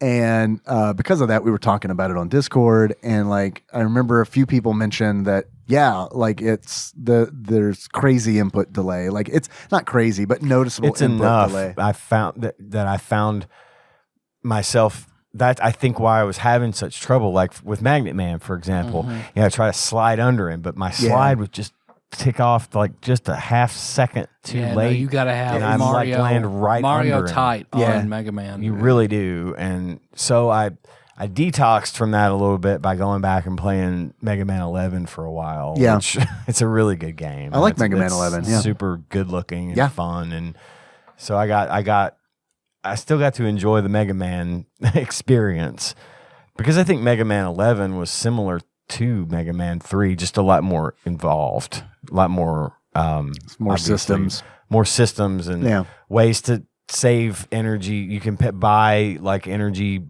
buckets and things, that can save your ass at the last minute, things like that. But I hoarded those too in Mega Man 3. Like even going in, like everybody was like, farmy tanks, it's great. And it's like there's no cap in this one, which is a change. Right. And they stay with you even after death. Right. Which is also a change. Which is that's amazing.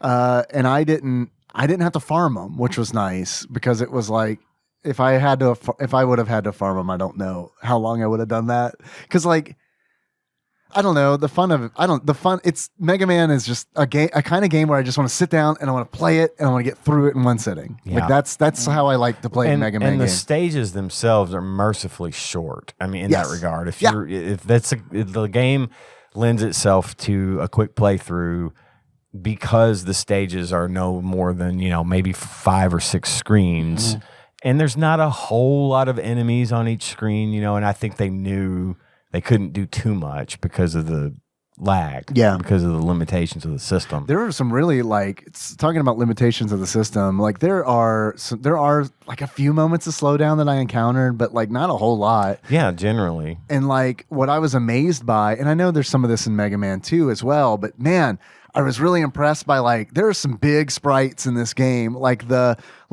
springy helmet guy that shoots a missile out. That enemy is huge. Yeah. Like unprecedented NES size sprite. You know what I mean? Like, yeah, and the ones that look like mechs. The helmet guy and like the construction thing and those, and then also the big robot cats that those cats paw out the yarn seemed a bit out of place, but I liked them. I loved it. I did too. That's like one of my favorite things about Mega Man. Like Mega Man is like the character design and the enemy design in Mega Man is like fucking chef's kiss.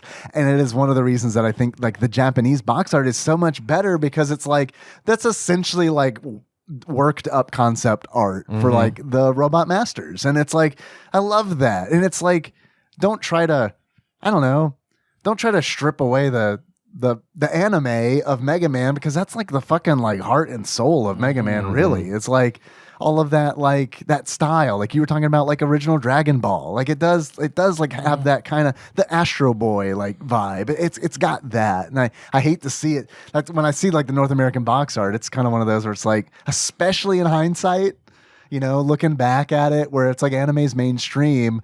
Like looking at that box art now, it's like. It's really embarrassing because it's like how like fragile, like were we? Honestly, where it's like you can't make it look like that.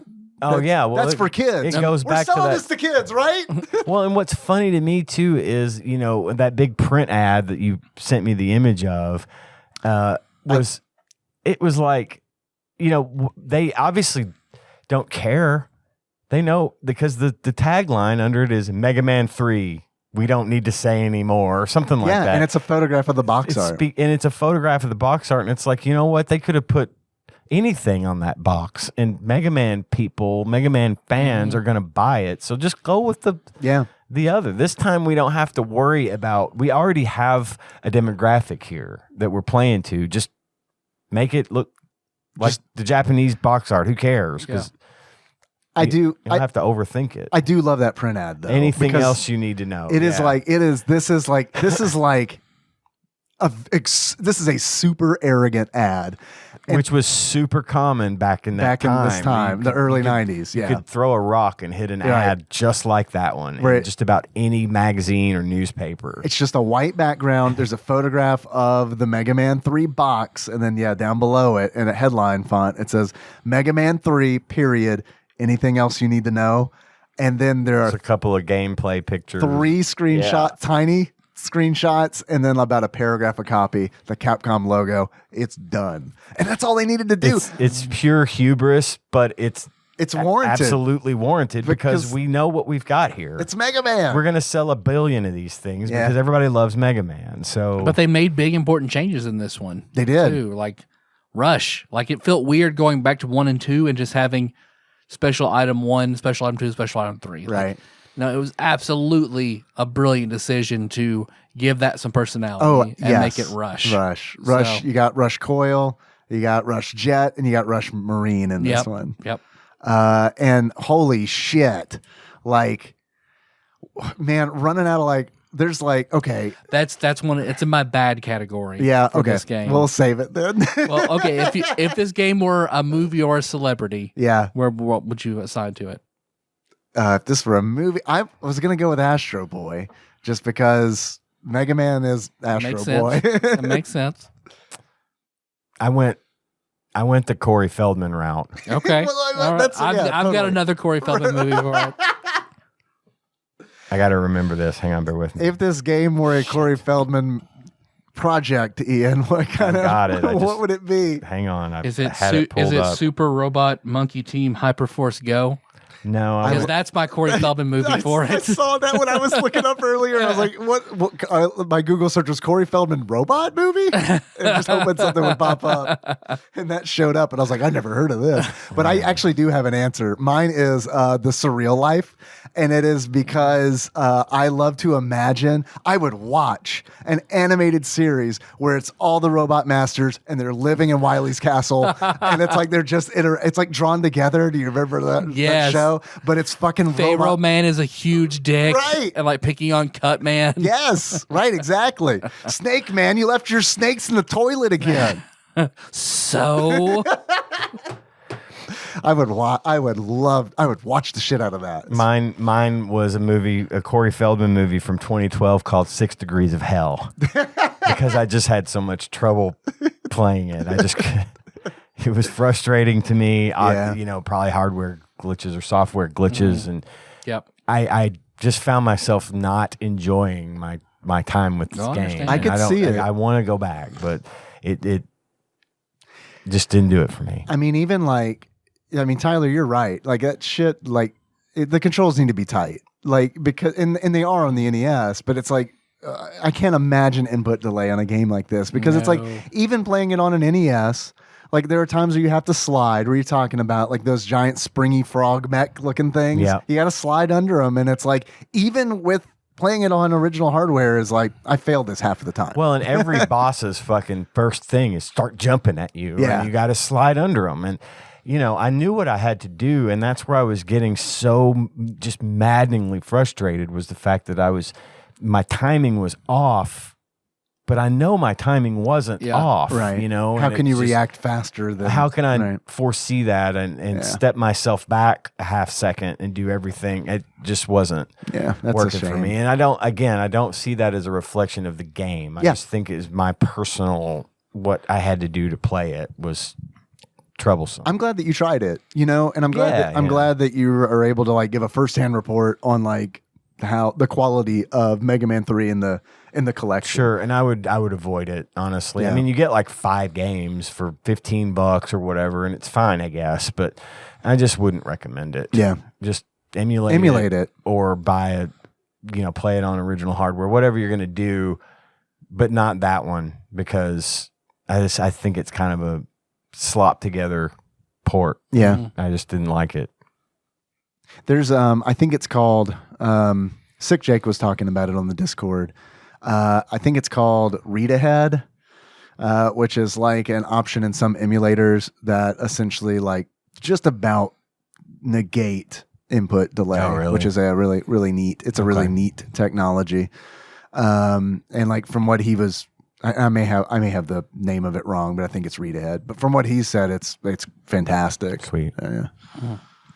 I gave it a movie that I loved from my childhood called Diggstown.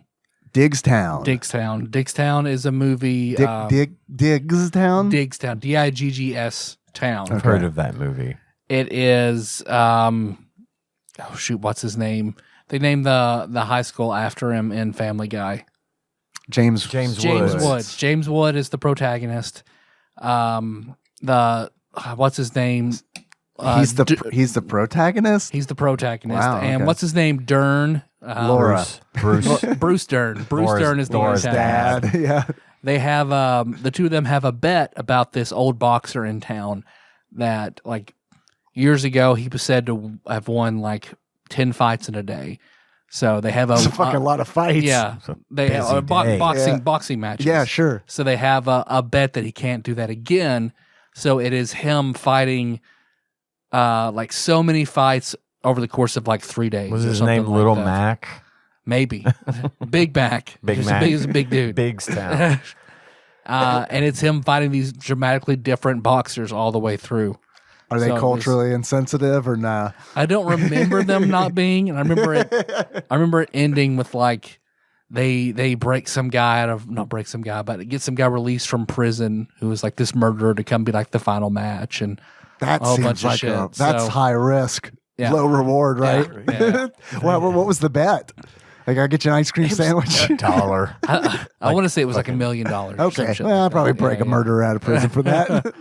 Yeah, they like there's some loophole in the law, and they pay off a judge, whatever, who lets him out or whatever to come do this boxing match. I got you. But it was a good movie. They couldn't just box him in prison. Even though that seemed like that'd be like easier to be like, We'll bring him to you. yeah, There was some stipulation that it had to be in this area and within this range or something. I mean, I'm remembering vaguely from years and years ago. yeah. So you haven't seen it? I haven't rewatched it. I'm curious about this. Okay, But yeah, Digstown. Digstown. So what good things do you have to say about Mega Man 3? A lot.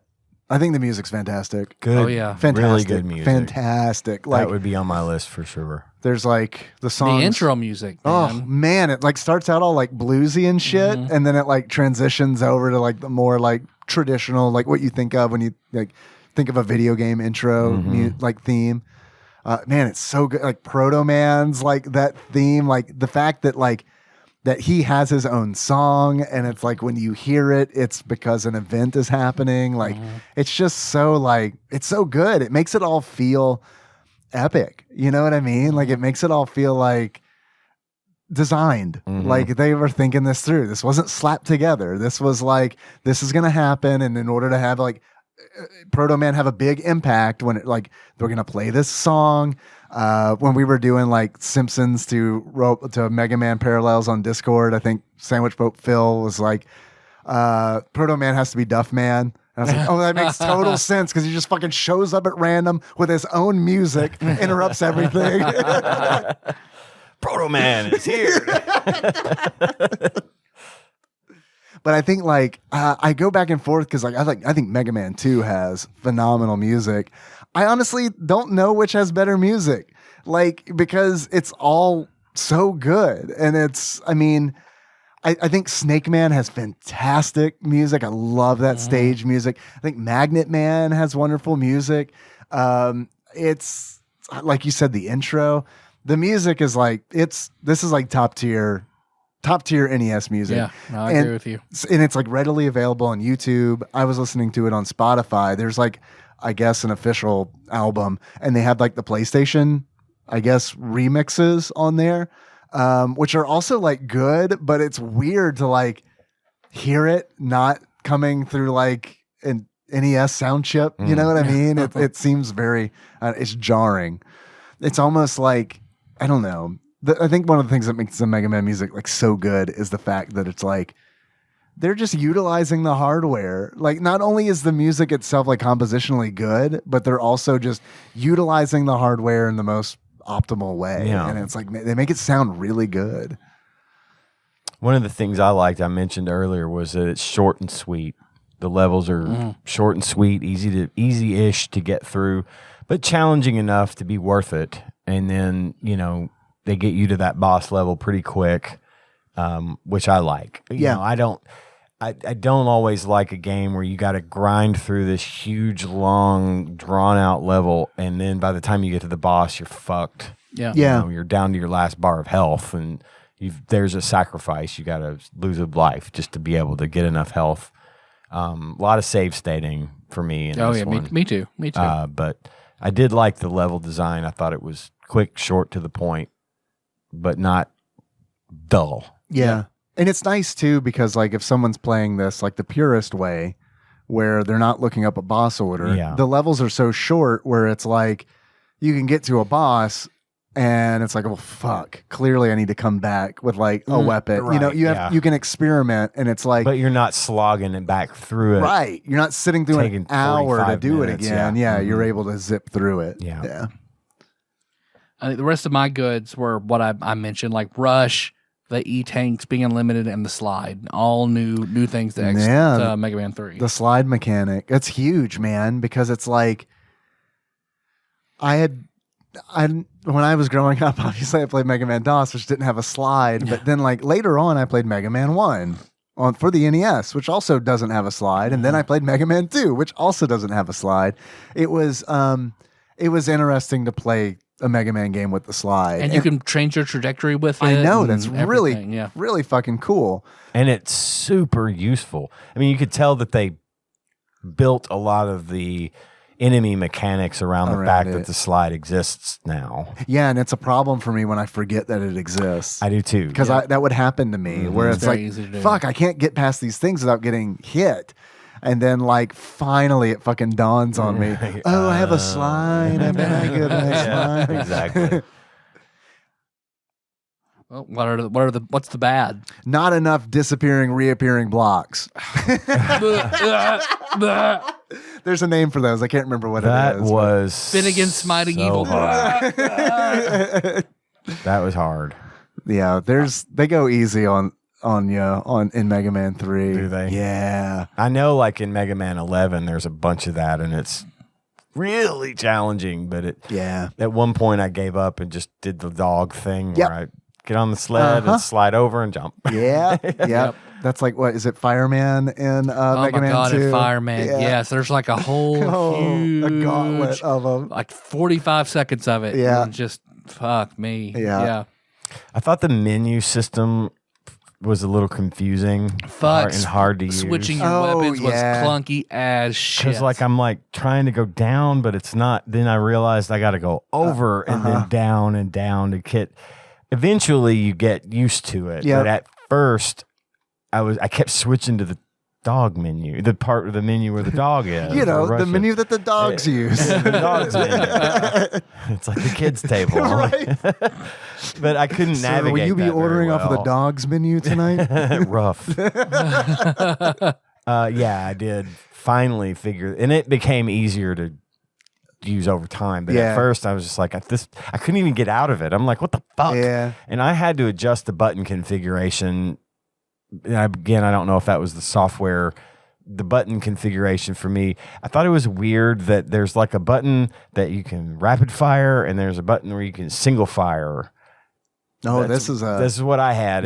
This is in the Switch version collection thing. Yeah, there's one of the buttons when you press it, it shoots 3 shots rapidly. Whoa! And then the other one are just single fire. You can just mash, repeatedly.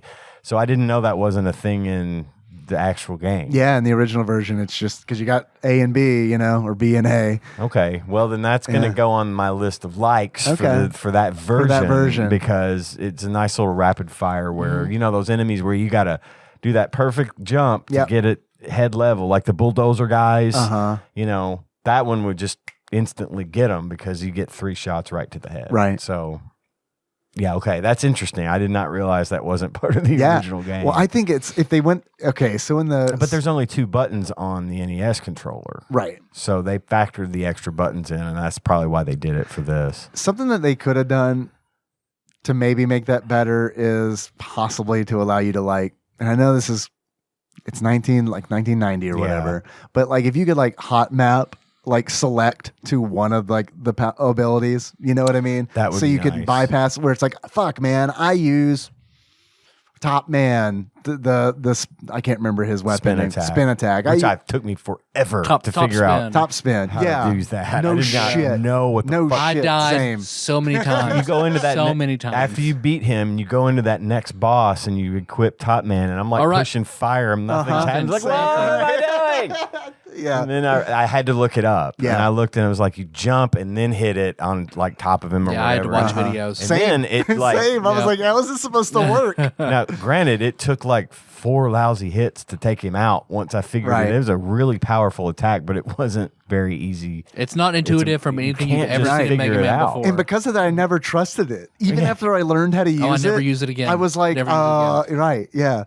But like, I guess like if you could like go into the menu and then highlight top spin and then select, and then so you can just like hot swap between every time you hit That'd be select, nice. it's like top spin Well, or on- Mega Buster. On Mega Man 11, the right stick lets you hot swap to Right. the ones you've Yeah, collected, which is a fantastic super feature. upgrade. Yeah, because it is What I loved in jarring. X, L and R to swap back and Yes. Oh, yeah, cycle you could through. toggle Yes. through them. Yeah. That's cool. Yeah. A game like this really benefits from like a quality of life improvement like that. For sure. I can't really blame them because it's, an NES, but Yeah, and I mean, that wasn't exactly. Maybe they couldn't do it, right. but just that menu drove me crazy. I get at it. first. It Same. just wasn't happening. Even at the end, it really still did, truly. Because it's like not organized very well either because it's like, it doesn't. It's got a 2-letter description of and the little icon. At least it had the icon for right. the power, because otherwise I'm like RN Yeah. TS. I don't know what the fuck any of this means. Yeah. Let's see. What I don't like, and I feel like it's a bad design feature, because they make parts of the game where you have to use Rush to proceed. But there are tons of other opportunities to use Rush first. So if you get to that spot that requires you to use Rush and you are out of Rush's abilities, reset. And that's fucking horseshit. Yeah. And then were levels later on where you have to use like Rush Jet and pick up power as you go along. Right. Well, if you die, the power spots do not They're respawn. gone. They're gone. I fucking hate that Yep. so much because it's like the first time that happened to me, I was like, how am I going to do this? And the answer is the fucking hard way. Yeah. It's like I'm punished for picking up power ups. Like, Yep. come on, man, don't do that. They're to right me. there. What am I going to do? Right. Ignore There, them? there were some just level design things Yeah. that were just bad about this game. Yeah.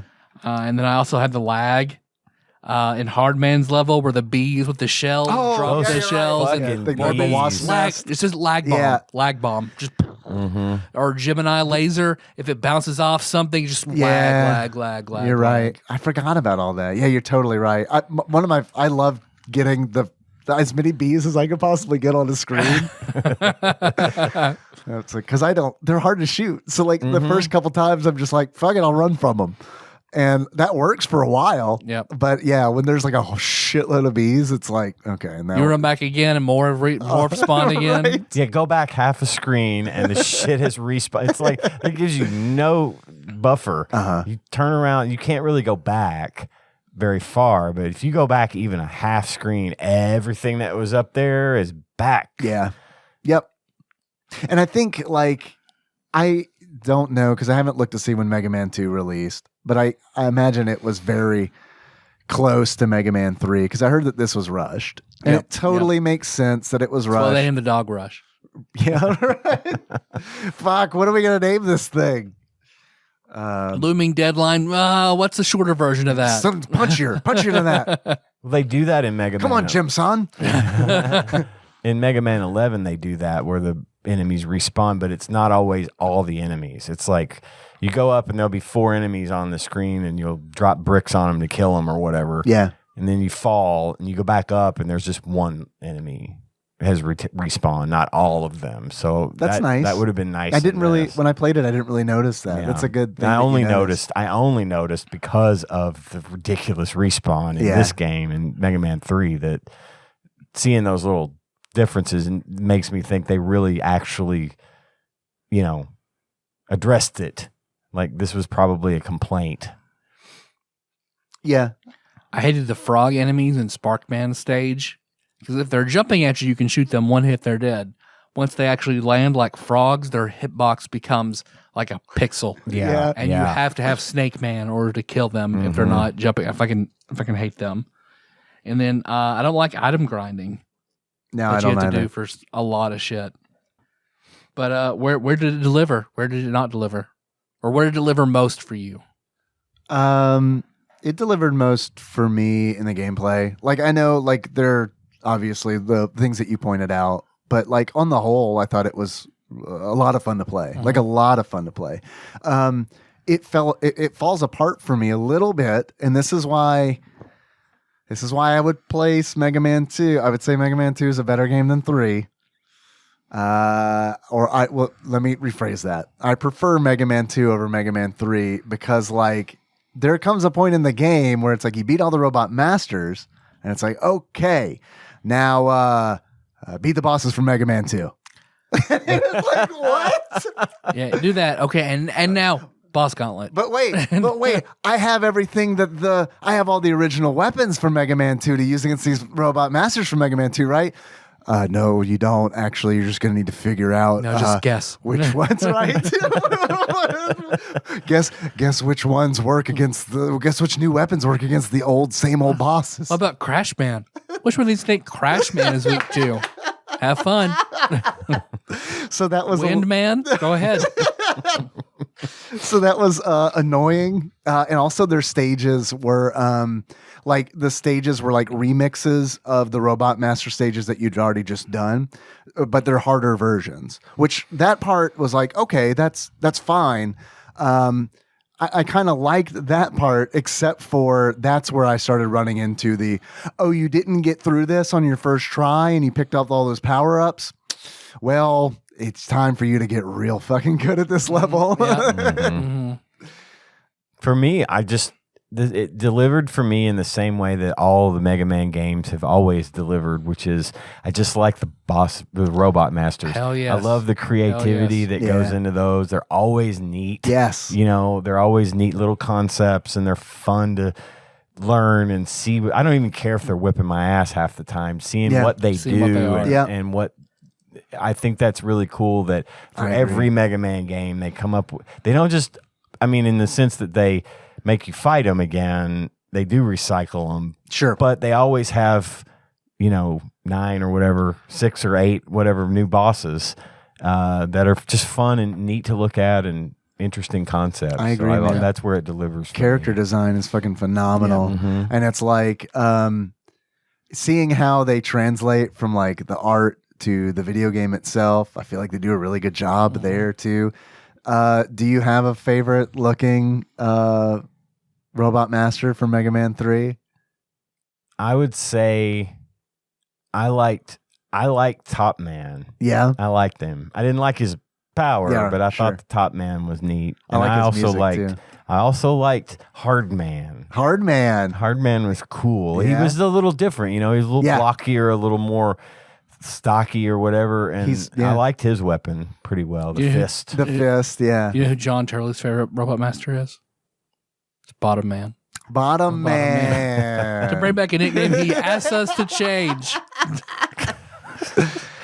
What was the nickname I gave him? What was it? Burger Bottom. This is Burger Bottom. Wow, that's a fucking name I haven't heard in a long time. A long time. For me, have to say that. Yeah, twice. I know, right? For me, it's a toss-up between Magnet Man and Snake Man. I get it. Snake Man's just like I love Snake Man's my choice. Snake Man. He looks like a football player who's like kind of like dipping his toe into furry, but like I love it. Scaly. Sorry, yeah, I'm sorry, but yeah, no, I love it. I think he looks like I think he was the hardest one as well. He is really hard with those like searcher snakes or whatever. Yeah. And I think like he's like a football player in the way he just charges into you. Yeah. And does an enormous amount of damage. Yes.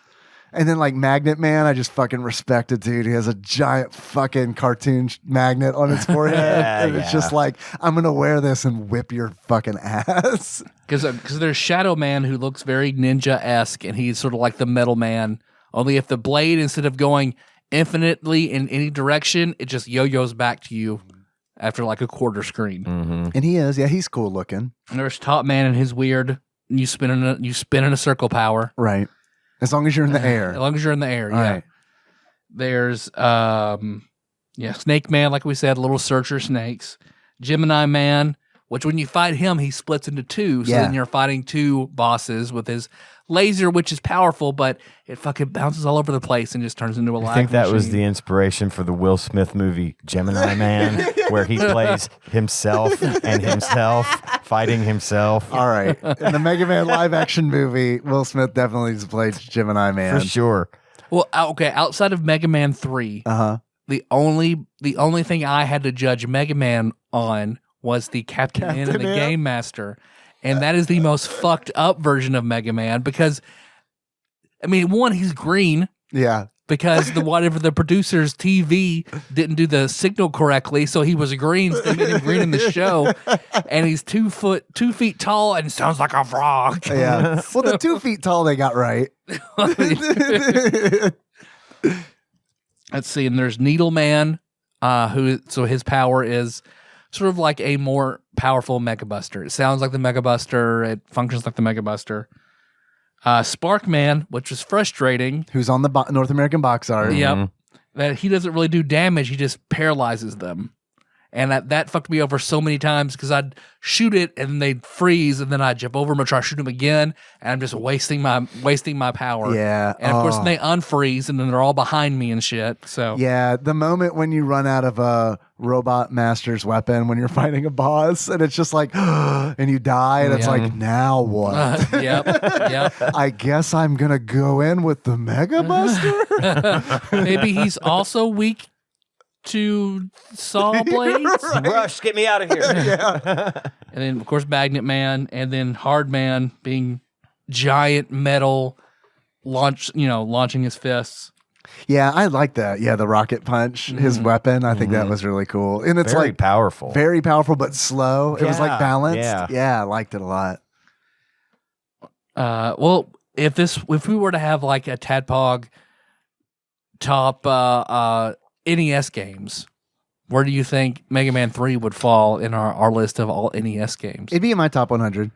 I think all of easily. the Mega Mans All the would Mega Mans probably are. make it in there. Yeah, I need to play 4, 5, and 6, and then 7's on the SNES, right? Yeah.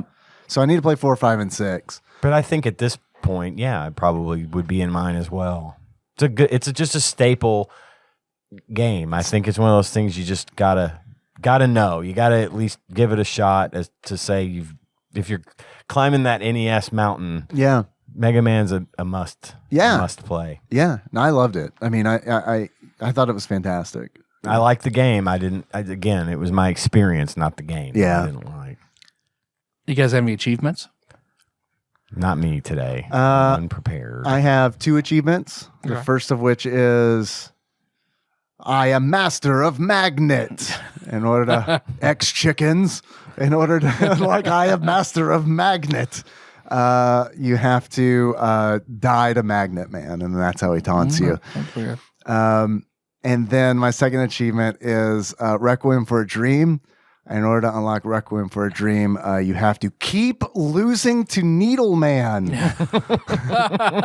You just can't beat Needle Man. Until he has to have his X-Buster chopped off, amputated. That's why he has it.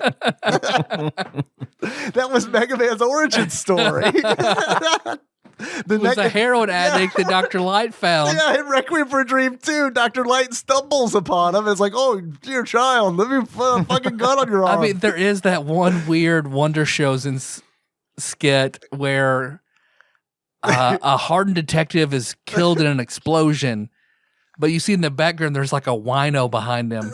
So he's like, go rebuild him, bring him back to me. And instead of building the hardcore detective, they rebuild the wino. That's such a good show.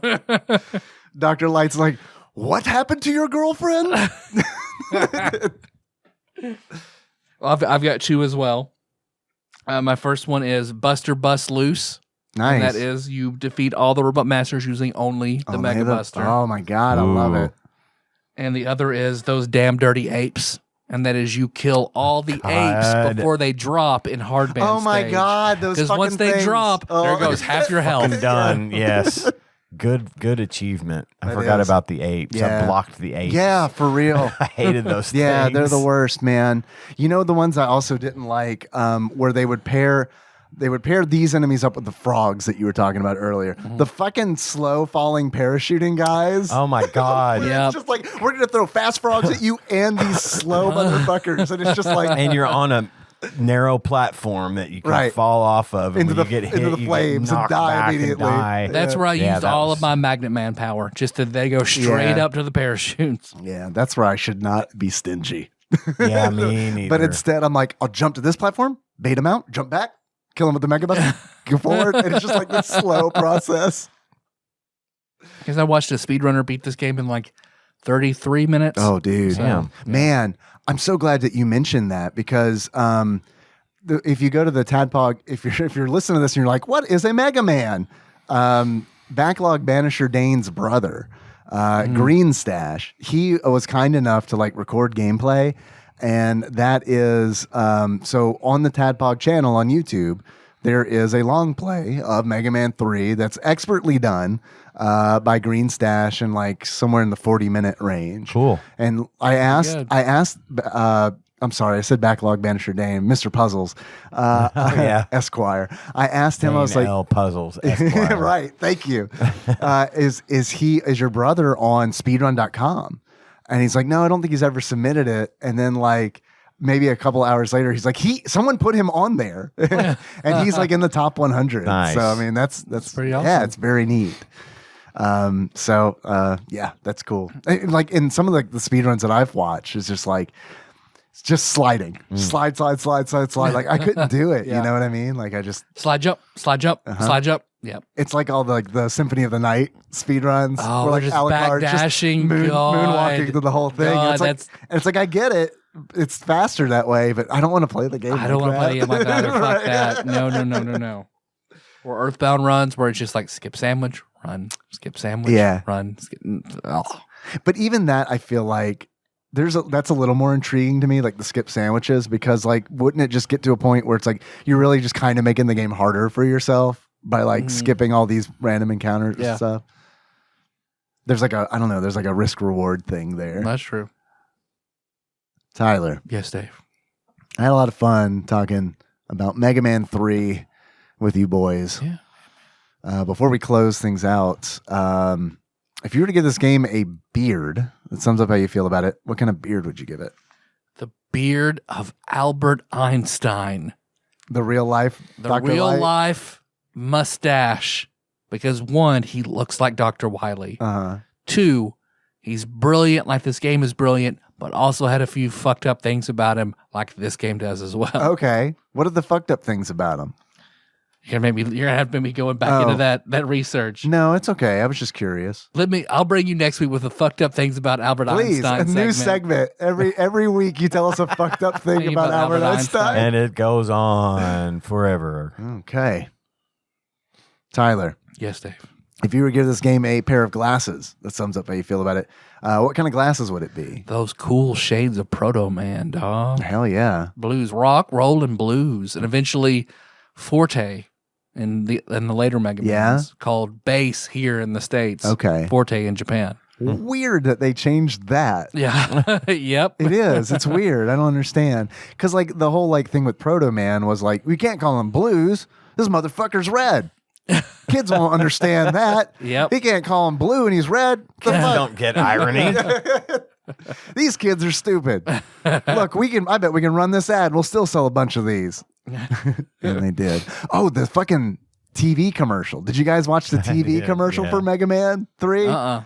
Which has absolutely fucking nothing to do with Mega Man. It's all like this like secret like spy like briefcase shit going on. Yeah. And like for like a prolonged amount of time. And then like they drop the briefcase and some kids find it and they open it up and inside it is Mega Man 3. and that's it. Yeah. There's no gameplay, no like Anything else you need to know? maybe. What is this? This is nothing like Mega Man. It was really weird, just like the tone of it. Yeah. Where it's like, I could understand if this was like a spy game or something, but I don't know. It's not Spy versus Spy. It's Mega Man 3. Dude, I remember renting Spy versus Spy as a kid. And boy, I liked it, but also knew deep down that it wasn't good. He just loves Spy versus Spy so much. I get that. That's right. It's the only reason I ever picked up a Mad magazine. That and the fold in. Always Oh man, the fold in, yeah. Well, you want to take a break before we go talk about some other stuff? Yeah, we can do that. Do you want to do? Do you want to announce what game we're going to do next? Are we doing Sterling Sharp end to end? Yeah, let's get it over with. Might as well knock Let's it get out. over All with. right. Okay. So there we go. Are there any other things that we're forgetting? Oh, how much is this game? If you guys were to buy But this, so we don't have Flopsy to read from, so I'm all. take your time. I got to look it up. How much do you How think? much? If I were to make some sort of guesstimate as to how much Mega Man 3, well, I guess in today's market in US dollars, what's a reputable site we could use for that though? Maybe Amazon? Maybe Amazon. Never No, buy. probably not, Never buy a used game on Amazon, like a retro used game. Amazon's one of those things where it's like you can go and like, let me buy a game that came out last year for $10. And a game that came out 30 years ago for $400. I'll look on eBay. Okay. Now this is Mega Man 3 for the NES, not Mega Man 3 for the Game Boy. Right. There's Mega Man 3 for the Game Boy. There is apparently, according to PriceCharting.com. Oh man. Only has 2 Robot Masters. That's only one less than the Mega Man DOS. Now, when we say loose, are we talking about, is it got its black? Does it have to have its black no, envelope, or no, it just doesn't can be have- cartridge doesn't have the- only? yeah, cartridge only. All right, You're cheating, by the way. Tyler. Yes. Oh, Ian. I'm cheating. You're asking. I'm cheating. So we'll guess eBay, then we'll guess price charting. So Dave, Yeah, you we'll get do to that. play. You get to do that price charting. I figured we just do that. Okay, but it's unfair because I know what the price is on price charting. All I have to Well, do we'll is guess that. Okay, all right. You just guess whatever. If you want to guess your price charting. For eBay, I'd say, and I've only seen a few entrances here. $30. $30 from Dave, Tyler. He's gaslighting me. $15. Average from what I'm seeing on eBay is about $21. Wow, that is less than price charting, which is $24 on average. okay. $24. I think Now these are various conditions. I'm not getting into each one to Sure. say, hey, it doesn't work or it does work or it's whatever. But most of the listings that I saw for that one were $20 to $21. I'm trying to pull here. This Mega Man 3 has lost its fucking. I don't know. I can't remember the Star Wars line. Oh, I'm pretty sure they said fucking in there, though, right? oh yeah, definitely. There's a Definitely. fucking resistor, this motherfucker. What are you trying to fucking. Uncle Owen's drunk again and yelling at the Jawas. This droid has a bad motivator. There you go. There That's it it. is. Nailed it. All right. Sterling Sharp in and out of Sterling Sharp. Sterling Sharp's at the In-N-Out Burger. Call his mom. He's not allowed here. Yeah. Sterling. I think it's Sterling Sharp. Sterling Sharp. I don't End remember the- to end. End to end. And the number 2 end. To end. That's another Requiem for a Sterling Dream Sharp's ass reference. to ass. Yeah. Is there anything else that we normally do at the end of this segment? I don't think so. I think No, we're I good think now. we got All it. right. Break. No flopsies. So No flopsy. 1, 2, 3, break.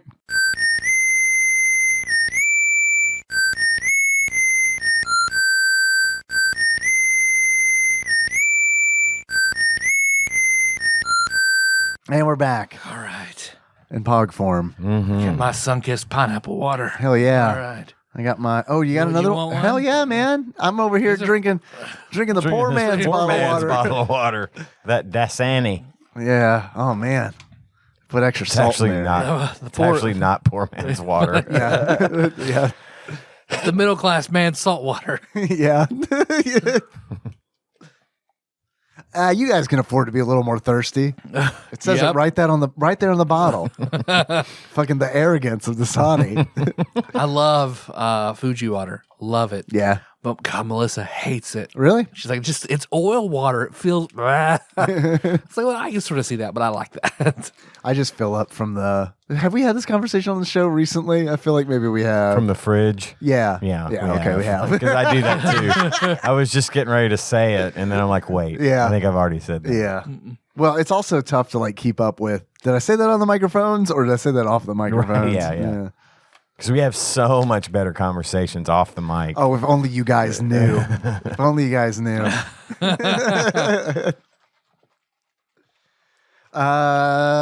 So this is we're going to call this Act 3. This is the new community segment, right? Yeah. Ian, you said you were on board with it as long as we called it that, right? It was The community corner. Community corner. There we go. So welcome to the community corner. 2 Ks. Off the top, I think we need to talk about what we talked about on Discord and on Facebook. Yep. In case Yep. anybody listening is not on either of those platforms, we need to talk about TADPOG Prom. Yep. Which would be coming up in about a month, maybe a little less than that once this goes to the air for everybody. Yeah, because it's always centered around the Louisville Arcade Expo, or it has in the past. I think it's March 10th through the 13th or something. Okay. I'd have to look to be sure, but anybody who knows what it is knows when it is. It's coming up soon. Normally, we get together, we all go up to Louisville, we hang out, we have a great time, and we look forward to this every year. However, we had a discussion last week, and of course, it comes down to COVID. Yep. Even though the expo was canceled last year due to COVID, the situation this year, in my opinion, and based on what I know, is worse as far as infections and hospitalizations, and it's spreading like wildfire still. Even though my grandson is now vaccinated, which I'm thrilled about, On the road, too. on the road to because it's being, also one of those he's got things where it's time like he's to got build his up first shot antibodies on and Saturday, and second it's kinda, shot in a month, Right. which is after the expo would have happened. Right. Yada, yada, yada. Anyway, we had concerns about bringing COVID back and have decided that we as the hosts won't be attending this year, unfortunately. And we had a discussion in the Discord with a number of our TADPOG Nation folks, and it's just kind of come down to, if you're going to go, please feel free to go have fun. The Arcade Expo is awesome. Yeah. It's a Yeah, I know great thing. people still already got tickets. I feel bad Right. for the people who couldn't get refunds. But Yeah. I do apparently too. still people are still going, hanging out, meeting up. Wonderful, great. I love it. Yes. Just sorry that it's just like until Jack's vaccinated, I just can't. Right. No, I Right. completely And I know understand. there's testing for that going on, so hopefully that'll be happening. So Just saw next that the year other would day, be yeah. But that's an incredible risk. Oh, yeah. You know, for you Especially to take. for Jack, being, Jack, right. compromised, and Absolutely. everything. And I get it from all over. Well, I got COVID and it's been minor, and I got this and it's been fine. And I'm just not prepared to take that chance personally. I am terribly disappointed that I'm not going to be able to go. I was so looking forward to seeing everybody. It's always the highlight of my year. It's the most fun I've had, and I've only been to a couple. So I was really sad last year, and I was really hopeful about this year. And up to the wire, I was ready to get going. And then we just decided, we had the discussion, and really I sort of talked myself into not going for those reasons. And I know you feel that way, Dave and Tyler, of course. And again, we're sorry for kind of backing out at the last minute, but I know you all understand. You're all good people and understand why. And then we just want to be on track to do this right next year. Hopefully we can. Yeah, hopefully make we up- can do this next year. I make know up we for said it. that last year, but yeah, like, but we had. I think what we had sort of a bit of false hope last year that everybody was going to. that was all going to work out. It was all going to work out, and that the whole state wasn't going to be back in the red. Right. That's not the case. And I mean, we are talking about Kentucky. Kentucky is one of the worst. Their numbers, their positivity rates are higher than a lot of other states. And we're talking about going to one of the largest cities in Kentucky, Right. To do this thing where people from all over the country are coming. at an expo. At an expo, Right. which is, they're going to, I'm sure, do the thing. Daddy that- Bashir tried, but I'm sure they're going to do the thing where they're going to try to keep people socially distanced. They're going to have plenty of hand sanitizers, I guess, I would assume, but you can't mandatory do that. mask when you go in, and You can close Which that. I mean, it's nice that they're doing. If they do those things, it's nice, but it's still kind of not enough. It's not enough. And I don't want to contribute. You know what I I don't mean? either, yeah. Like I don't want to be like honestly, to be perfectly honest, like since Nikki and I are vaccinated and Henry's vaccinated and she and I are boosted, my biggest concern is I don't want to bring any COVID here. I don't want to bring COVID here. I don't want to get. You've got office personnel to worry about too. You know, I mean, there's just lots of.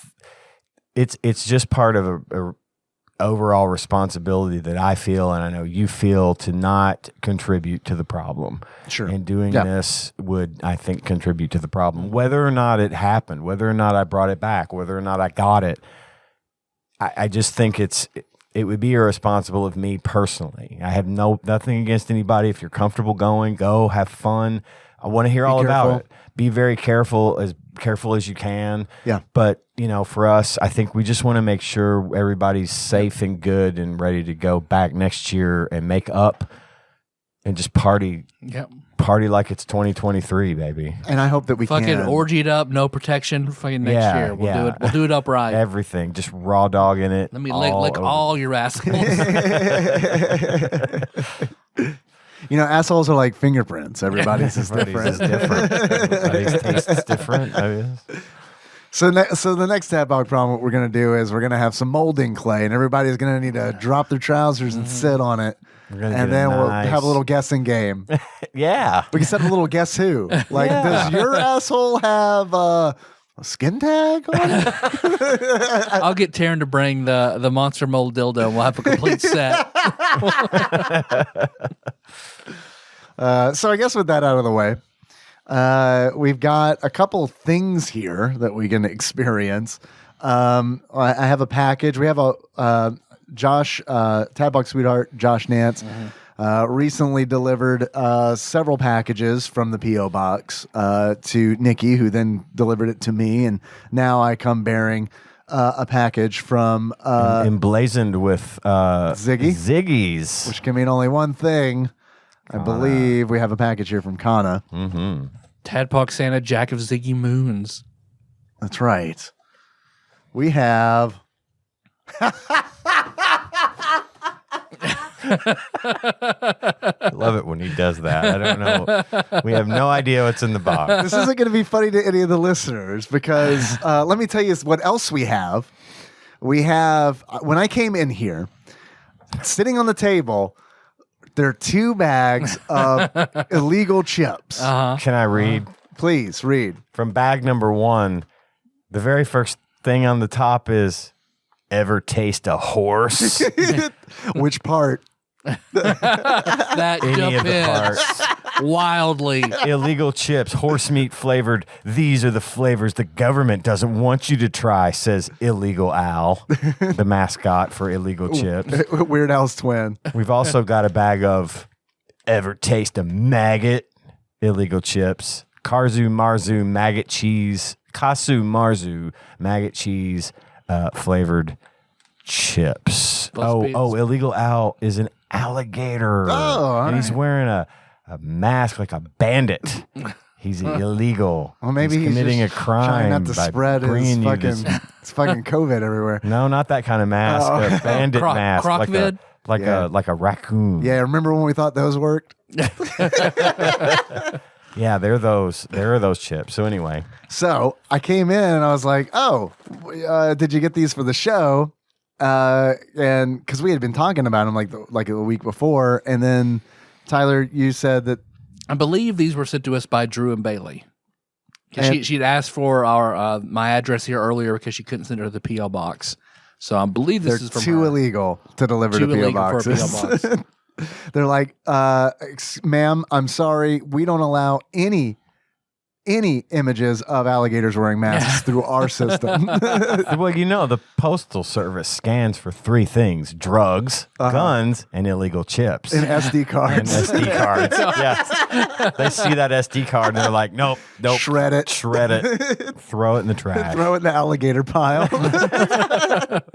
So inside this box from Kana. See,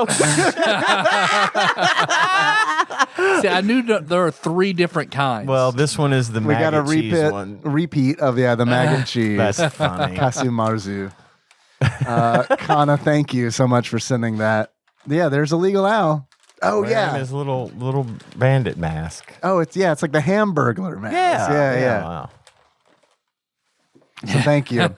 So now we have an extra bag of that. I think we gotta try them now. All right, let's fucking try. 2 packages asking us to try these. I've already said I'm not gonna try these. Yeah, off the mics. I'll smell of them. I'll open the bag. I'll for smell you. this horse meat. So Ian, wait! Please don't open it yet. Before you open it, tell me what you told me on the off the mics. What was the chips we had that tasted like dog food? The kaizu beef. It was Yagyu, right? It was the Wagyu beef. Wagyu beef. Yep. I think that's what these horse meat chips are going to taste like. And I think you're right. I think they're the same Yes, chips. I think you're going to open it and we're going to smell that dog food. Dog smell. food, and I told him it's like the Duff beer. It all comes out. It's Duff Dry, Duff Light, Duff Regular, all coming out of the same tube. The Slurm tube. The Slurms. Nice crossover. Slurms McKenzie. Oh fuck! What's it smell like? Does it smell like the smell dog food? like those. It smells like a horse. Will Ian try these? Man, when you say it made it smell bad. I was sniffing it. And I was like, that's not so bad. You're like, it smells like a horse. And I'm like, it fucking does. Smell like a horse. What does Ian say to trying the horse chips? I'm not trying the horse chip. Nay. Hey. Why did I pick the biggest fucking... Yeah. Nah, you touched it. You touched it. All right.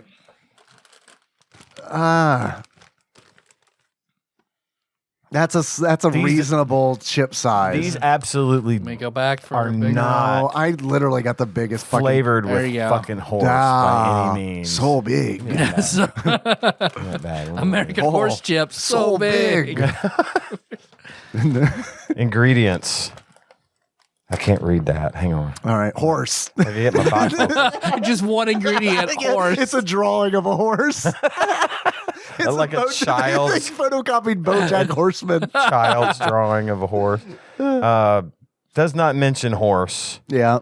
A lot of just onion powder, sunflower oil, garlic powder, spices, sugar, wines. Hey, Jim, how many wines can we put in here until it tastes like a horse? There's less than 2% silicon dioxide added as a flow aid. Oh, shit. That's my limit. Sorry. Confectioner's sugar, salt and vinegar seasoning. Horse isn't mentioned. It says here, made from 0% real horse. Yeah. Okay. Feed your friends illegal chips and make them guess what they're eating. And post it to TikTok. Hashtag illegal chip challenge. All right. Bring out Shit, your- we should have done that. Why didn't we read that before? There's a picture of a snake, like on Hard the stop. on the don't tread on me Yeah. snake. Only it says do snack on me. Okay. Bring out our inner Dothraki. Nuke the whales. Why let the law limit your palate? In France, you can get a horse steak. In America, though, Big Horse has conspired to prevent you Horse? from tasting this delicacy until now. Is that an indigenous person thing? What is it? I bet Big we've horse? all had horse. Yes. We just At don't some know point, it. we just don't Yeah, know I think that it. we've all had horse. I remember when I went to Germany, it was straight up on the menu, like I guess the bag says in France. Yeah, These I'll are see why not. fragrant as Yeah. All right, go for it. Flagrant. Flagrantly fragrant. All right, horse All right, chip. horse chip. It's like a cheap barbecue chip. It does taste like a barbecue chip. Like one of those dollar store ones. Yeah. Yeah, because it's got it does have that dollar store, like that golden flake kind of Yeah, texture yep, to it, doesn't yep, it? Yep. All right. That's not a knock against golden flake. I don't know. They're good chips. No knock against horses either. I'd eat a horse. It's fine. Would you eat a horse? I'd try a horse. I think I don't know. I don't like horses, but I also think I'd feel weird eating a horse. I don't know why. You want me to open the maggot cheese one? God, I really don't. That I would try in real life. I do want to I try. know. I've heard it's like the best cheese in the world. If they wouldn't tell you what it is, I'd probably eat it, you know? Yeah. I'm very highly Can you read the suggestible. ingredients? Can you see if maggot is listed? Yeah, sure. Agate may. This one's it says salt, kazu seasoning, cheese, whey powder, cheddar cheese, salt, onion powder, corn, maltodextrin. I bet these are going to be good. All the ingredients but the from- maggots. Made from 0% real kazu, 0% real kazu marzu. Kazu marzu is illegal even in Sardinia, its country of origin. Health concerns be damned. Let's taste that maggot cheese. Roll that beautiful. Can we get the bush bean dog to say that? Let's taste that maggot cheese. Bush bean dog died on his way to his home planet. Yeah, these just smell like Cheese, cheesy right? chips. Yeah. Yeah. Yeah. They do smell like cheesy chips. I'm spoiled on. Can I just get I some couldn't cheddar? say they smell like maggots because I don't know really what maggots smell like. Oh, good for you. Yeah, good for you. That I don't know what maggots smell like. Yeah. Yeah. I mean, I know what trash with maggots on it smells Close like. enough. Yeah, that is close enough. All right. And I'm only being a big baby about this because I don't like to eat anything this late. It I get it. Hey, gets with my tummy. no big deal. No worries. Go for it. Ready? Do it.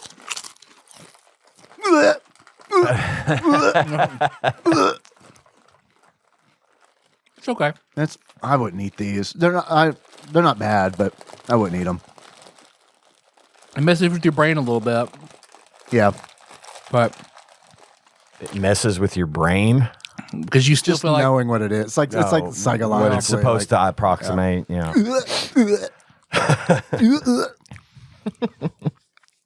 Yeah, But I'm very glad. Thank you for these are Yes. right up our alley. Yeah, they are. perfect. They're TADPOG on TADPOG brand. What's the third one? I'll have to look. I remember there's that one guy whose TikTok, he tries everything gross from the dollar store, Uh huh. and someone sent him those. He did where he tried all three. Now these aren't from the dollar store, right? These are No, this is online from like only kind of deal. this is a company that makes this stuff. But like, where do you buy them? Oh, that's a good question. I don't know. Fugu was the other one. Oh, that's right. Mischief chips. But Hugu is like, that's also one of those things where it's like, those are really only poisonous if they're not, like if they're farm raised, they're not poisonous. Mm-hmm. You know, because have to be cut it's the what right they way. eat that makes them poisonous. And if they're on a farm eating things that that aren't going to cause that poison, they're fine. The picture on the back of the bag shows them maggots and chips, Nice. and it just has like maggots.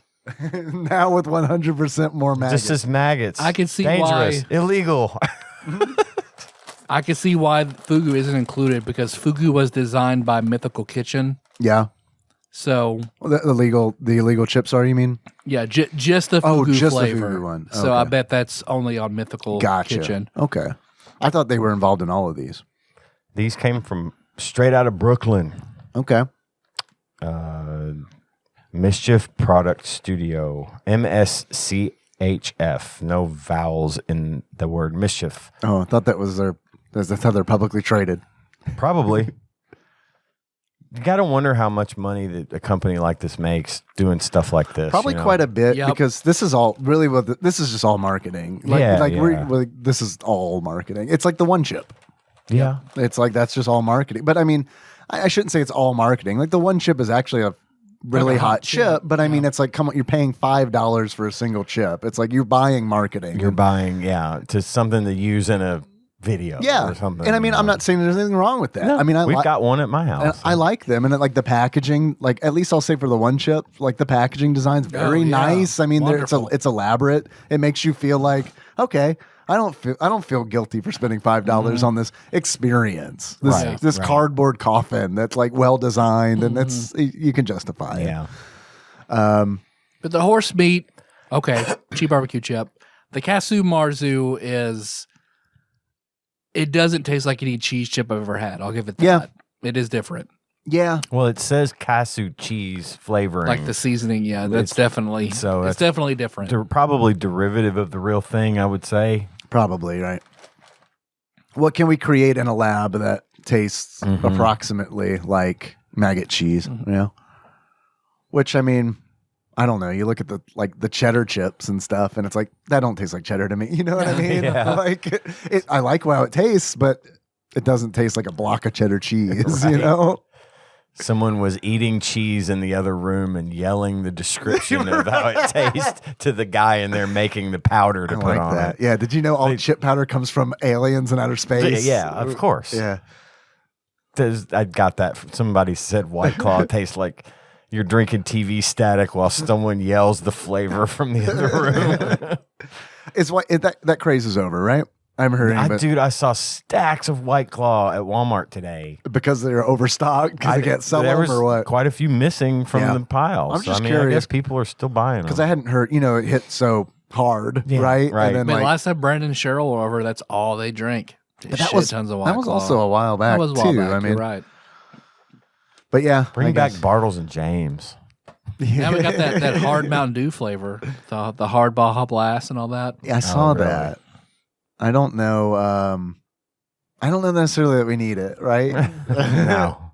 But then again, you know what? I make it myself, mixing Baja Blast and rum. So I guess maybe we do. But then you can kind of control it, Right. You know? I don't know. Is it like a malt beverage? Like a malt- Probably. like I have no that's idea. kind of where it's like. It I probably don't know. is.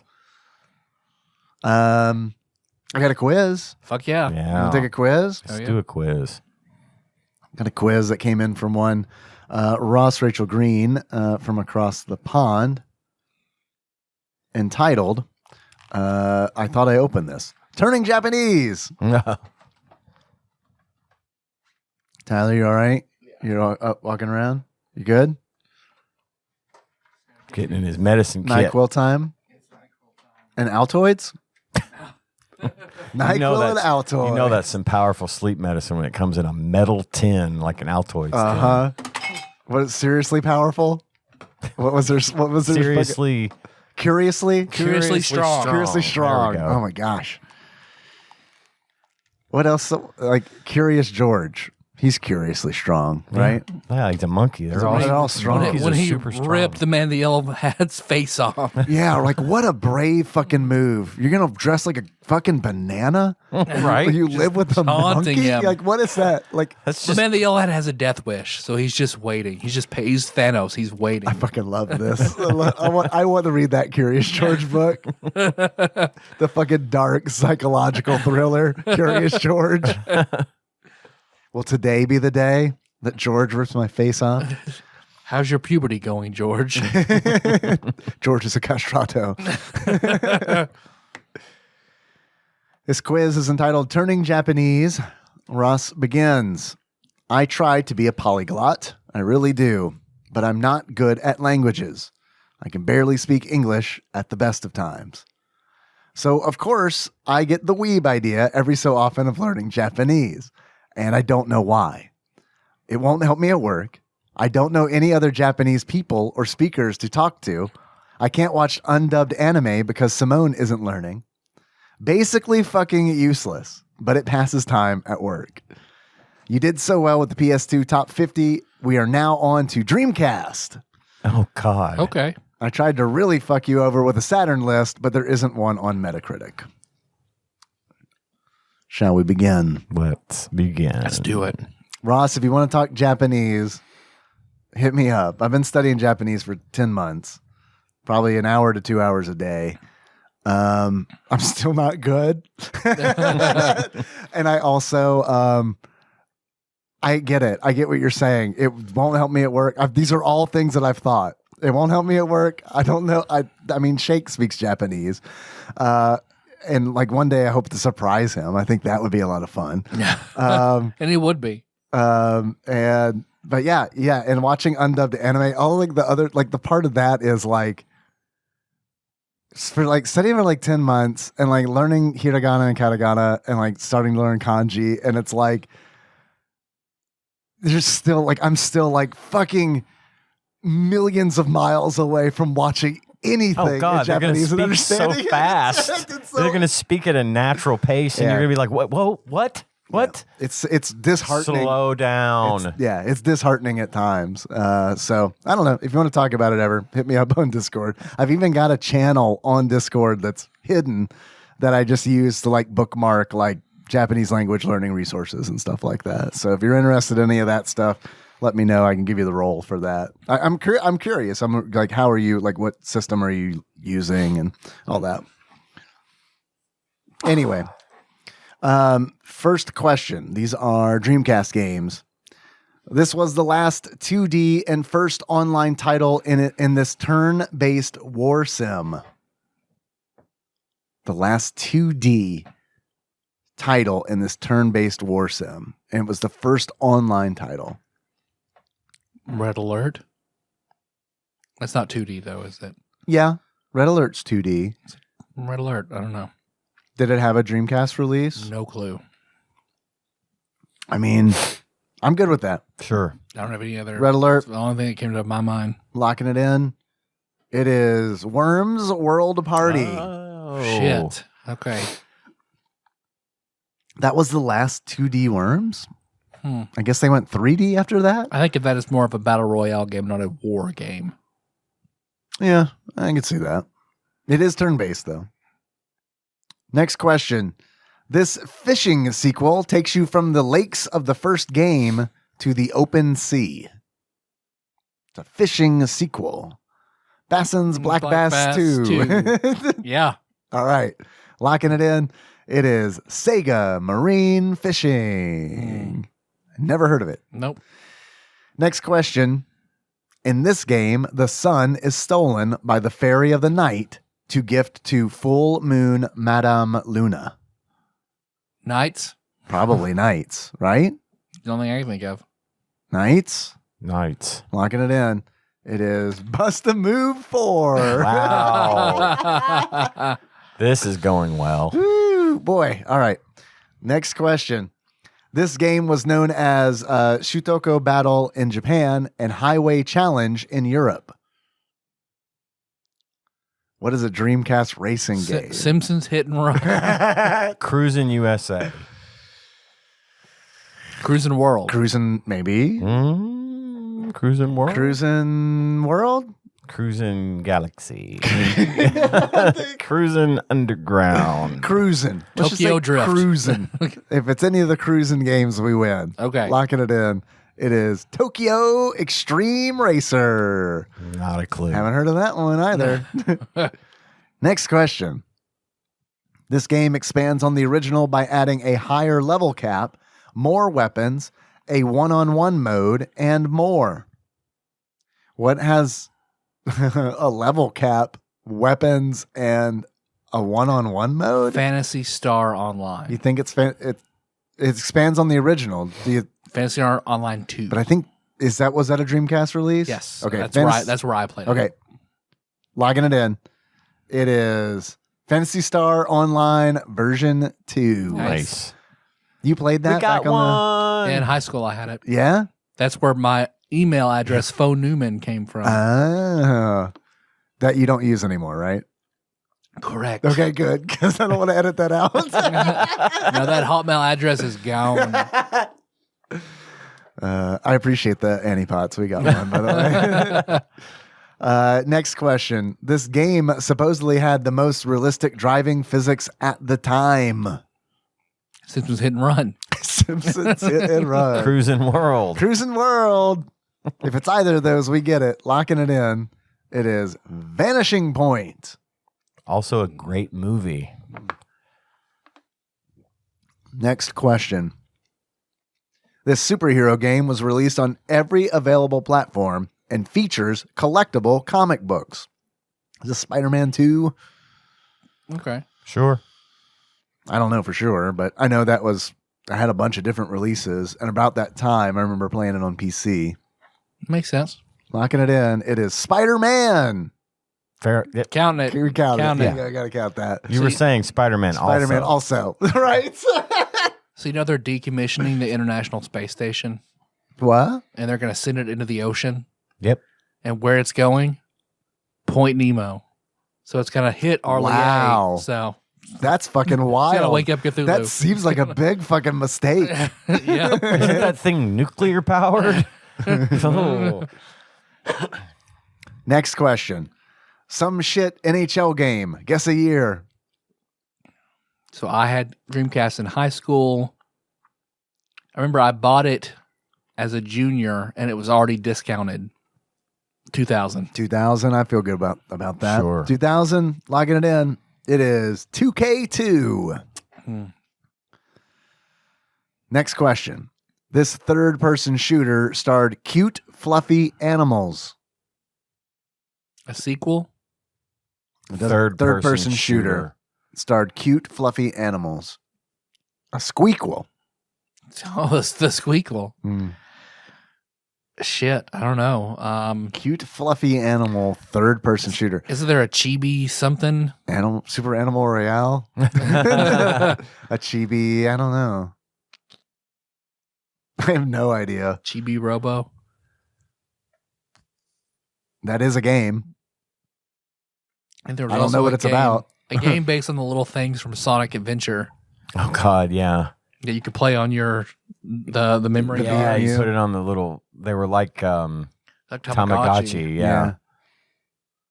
Which was neat. The Dreamcast was a fucking great system. Just I wish I had at this one. time. I I've been had looking one for one. briefly, but Yeah. I didn't get into it very much. My stumbling block is always like with getting one is, well, fuck.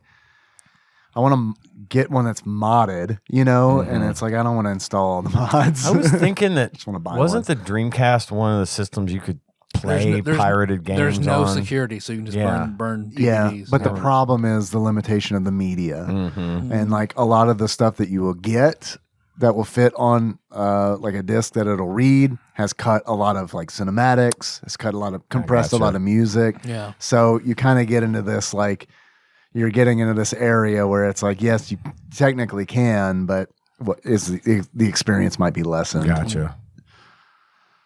Third person shooter starred cute fluffy animals. Chibi Robo, Sure. locking it in. It is Fur Fighters. Never heard of that. Fighters.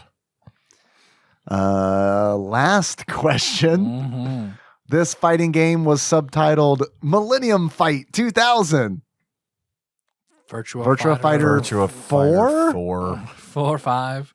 Virtua Fighter Millennium. Virtua Fighter. Locking it in. It is Capcom versus SNK. I forgot that was even a thing. Yikes. That was a rough one. Very rough. It's terrible. Terrible. Actually, it was fine. We're just terrible. We're terrible. Quiz is fine. It's fine. It's a quiz is a quiz. Next question. Fuck, marry, kill. Battle of the Cheese. Brie. Cheddar. Feta. 3 cheeses enter. 2 will leave. Mine's easy. Okay. I'm marrying cheddar. I love I'm with me you. some cheddar of all types. Cheddar on a fucking, like a cheddar burger. Mhm. Cheddar's fucking, It's the most versatile cheese, in my opinion. yeah. Do you, so question, what do you do with your, do you put your cheddar in the fridge? Do you leave your cheddar out? We fridge it. You fridge it. We fridge it too. Yeah. We buy this. Very American of us. Yeah. We buy this brand called Cabot's Seriously Sharp Cheddar. It's white cheese. It's really, really, really good. So sharp, you'll shit razor blades, cabbage. Then I'm going to fuck feta and kill brie. Girl, same. I like feta especially like on a pizza. Feta on pizza is good. Feta's good. It's goodness. I like all 3 of these cheeses. Yeah. I'm going to marry brie. Yeah. I love a baked brie with like maple syrup or some kind of fruit and a baguette, or even like on a toasted sandwich. Yep. Like, Sure. if I can, yeah, give me brie and apples, or Brie is one of those that I can only eat in a small quantity. It's like the opposite of cheddar for me, where it's like I can eat a shitload of cheddar. All the cheddar. But brie, it's like I have a little bit of brie, and I'm like, okay, that was good. That was enough. But I am- You but- hit your limit But I'm really quick. But I'm good on brie. I get that. It's more, I don't know, it's more fungal tasting Yeah. to me. And if you don't, yeah, to me it has that kind of astringent taste that's cut when it's baked considerably. But like raw brie does definitely have that. Cheddar, I think cheddar is by far the most versatile, so then I'm gonna fuck cheddar. I love feta, but a little bit of feta goes a long way. that is, yeah, I agree with that If it too. were chèvre would be top of my list. Yeah. if I can love it, but yeah, then I'll kill feta. All right. All right. Next question. Fuck, marry, kill, being stuck in traffic waiting for a parcel, or at work. Being stuck at work. Being stuck in traffic, waiting for a parcel, or being stuck at work. Although it's technically worded being stuck in, waiting for a parcel. So I don't know if that we would be in the parcel. In that case, I'm definitely killing that. That sounds uncomfortable. I'm thinking it's waiting on a parcel. I think you're right. I'm going to marry being stuck in traffic. Really? I thought you might choose work because you work from home. Well, if I'm stuck at work, I'm stuck doing something that's preventing me from going inside my house, and I'm not eating dinner right now. I'm working. You can't look at the good screen. I had that happen the other day. I messaged telling him like I'm stuck. I fucked something up really bad at work. I messed up pretty good, and I don't normally make mistakes. But this time I made a pretty big one, and I was in my office until 6, and it felt like I'd been in there for fucking 3 hours, undoing my fuck up. But so I don't mind being stuck in traffic most of the time. If I'm in a hurry, it depends, right? Because if I'm just going to pick something up or I'm going to the store, rarely do you get stuck in traffic in Paducah. Yeah. But I've lived in Lexington, as you well know. Yeah. You can easily get stuck in traffic. For sure. Hey, for my part, a basketball game, you're stuck in traffic. Exactly. But for my part, I'm just listening to a podcast, smoke a cigarette, hang out. I'm good. As long as I don't have to pee or something, or I'm not trying to get to work. Now, if I have someplace to get, I do get really antsy about that. I do too. So that would be a tough call. But, it could fluctuate for me between being stuck in traffic or waiting for a parcel, because I feel like I'm already married to waiting for a parcel at this point. So, but my initial answer is marry, stuck in traffic, fuck, waiting on a parcel, and kill being caught up at work. Yeah. What do you think, Tyler? You were stuck at work recently. I was sleeping at for work 2 days, not just like a couple of hours. You lived at work. I missed my bed, but at the same time, like, I like my job, and my job is also shit to do is never ending. So if I'm stuck there, I'm just getting the shit done that I have to do anyway. Yeah. And I get paid. Like, there's a reason for me having to work. So I'm going to marry stuck at work. Okay. I will fuck waiting for a parcel, because just like there's plenty of other shit I can do, like, and wait for a parcel, distract myself. I'm fine. Fuck or kill stuck in traffic, because with my bathroom schedule. Oh, shit. Yeah, that's going to be a real problem for you. Yeah. I get that. I can see that. I don't know if I said this on the mics or not. I'm doing this here. Take 2. But I don't mind waiting for a parcel. And the reason is I distract myself by ordering more shit. This was not on mic. Okay. This was between you and me last week. I remember talking to you about it. I just couldn't remember if we were recorded or not. And then you're like pleasantly surprised when it arrives. It's fucking great. I love ordering shit online, and I love ordering a bunch of little shit online just randomly, and I'll order it like a fucking t-shirt. I'll just order it, and then it just leaves my mind. I just forget about it. I move on to the next thing, and then 2 weeks later, a t-shirt shows up, and I'm like, what is this? And I open it up, and I'm like, oh yeah. It's like I'm constantly buying little gifts for myself. And I do, like, it's wild. I just forget about them. Or what'll happen is, like, when I sent out like the console to be modded, and it's like, I just know that's going to take so long that I just accept it. You know what I mean? It's just like, well, it's going to take long. What can you do? There's nothing you can do. So just wait. So I'll marry that. I don't mind being stuck in traffic. Between being stuck in traffic or being stuck at work, I'd rather be stuck in traffic. And that's just because, at least if I'm stuck in traffic, I'm going to be more than likely alone. Mm-hmm. And that is what I would prefer to be. I would prefer to be alone than in an office building with people. And it's not against the people I work with. I like the people I work with. It's just, I'm the kind of person where I can only be me when I am by myself. I'm more me when I'm alone than I am with other people. And the smaller the group is, the more I'm me. The larger the group is, the less I'm me. So I like that isolation. So I will choose. I will fuck being stuck in traffic. And I'm with you. I can listen to a podcast, or like when Nikki and I were stuck on I-24 going to pick Henry up that one day for 2 hours. We just browsed IMDb and talked about Adam Sandler movies and trivia and shit. And it's like, this was fun.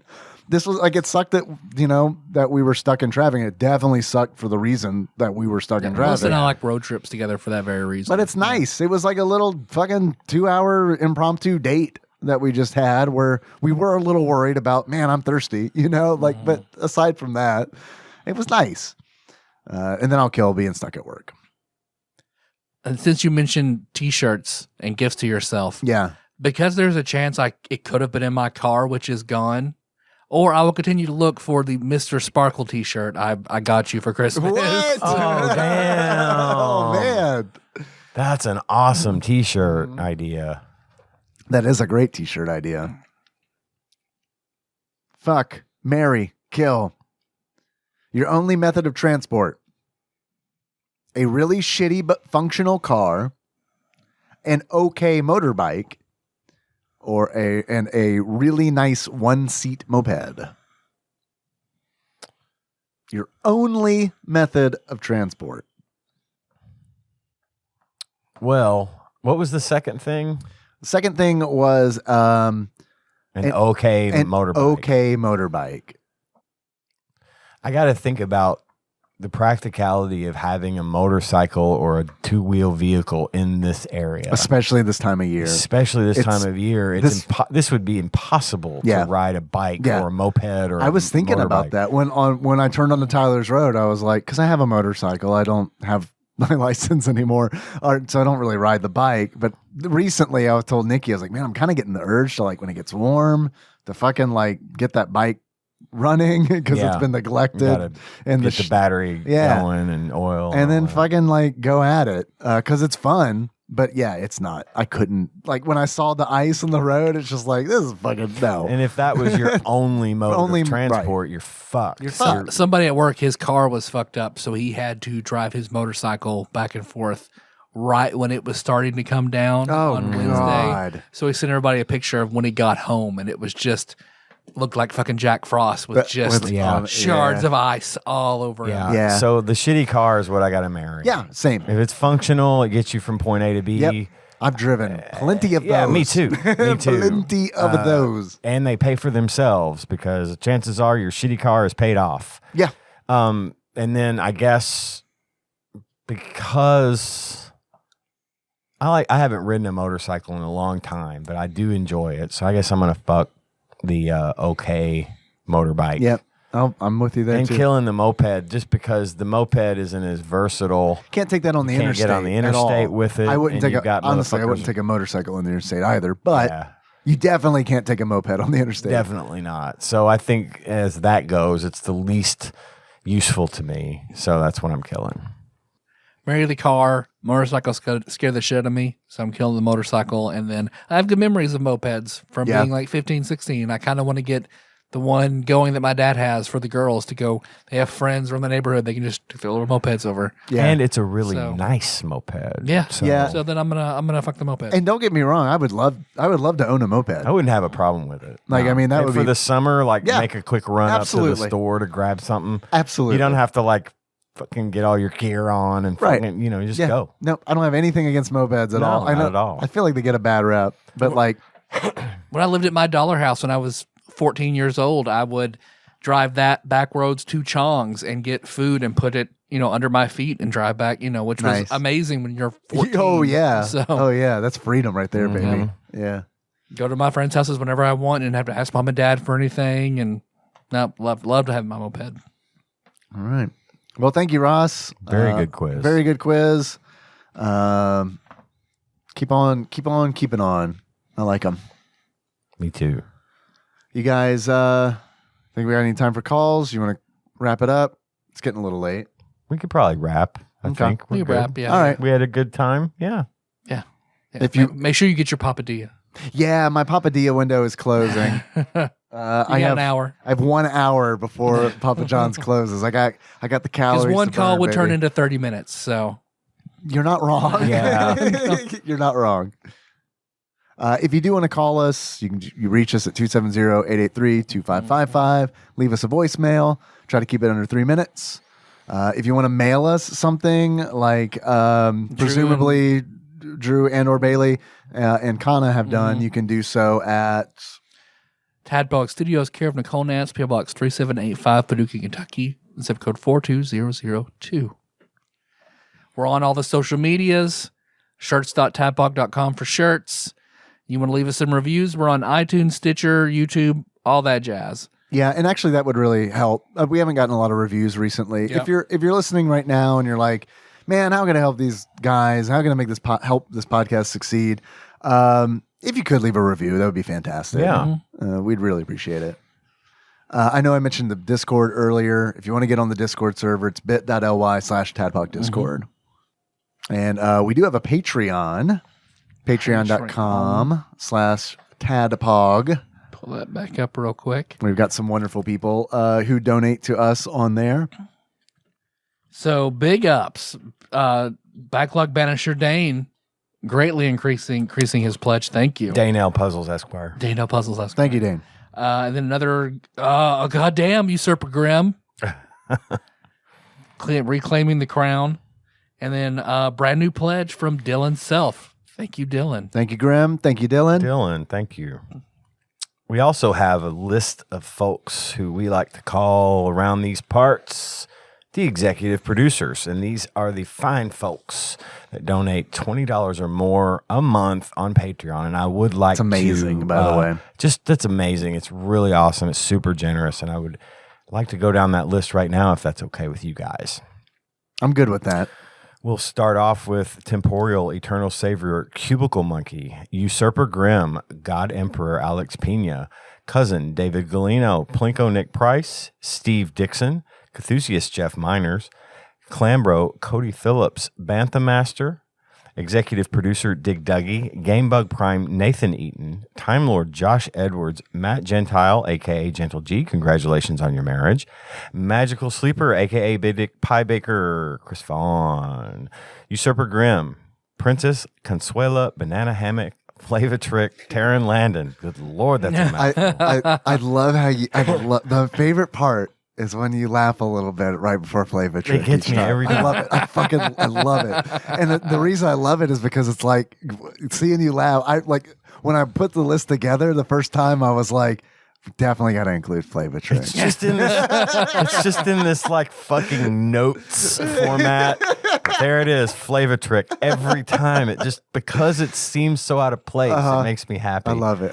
I'm gonna get the t-shirt. Pinball Archmage Chris Edler, sorry you could not be on this episode. Platinum member Brett Miller, Sandwich Pope Phil Hawkins, Nate from Utah, first time caller Drinksmith Joey Webster, Master Cycle Baron Kevin Link, Barbecue Baron Andrew Rowland, General Kenobi Massacre, and Sick Jake. We're sorry you fell for the marketing.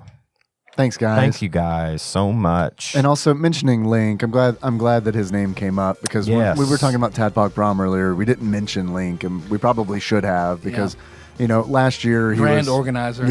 Big time. Not last year, but the year before.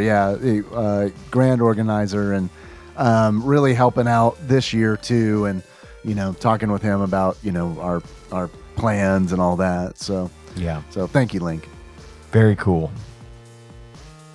Well, our theme song is Moved by Sycamore Drive. We did that track from the show called tadpog.com. How you guys want to close it out? As our favorite robot master. How you think your favorite robot master sounds. From Mega Man 3, right? Or just any of them? Any of them. Okay. Let's open it up. Yep. Oh, shit. Oh, okay. Mega Man 3. Now, that's a whole different can of worms there, man. There's like 38 to pick We from. can't have 3 Splash Women, so Mega Man 3. So until next time. Tropical Capricorns. Snake Man. Heavy Man. Hard Man. Hard Man. Yeah. That's Magna Man. All right. You could probably tell. I'm very attracted to you. I was feeling very attracted. Right, to you. yeah. Very magnet. That's giving off those vibes. Yeah.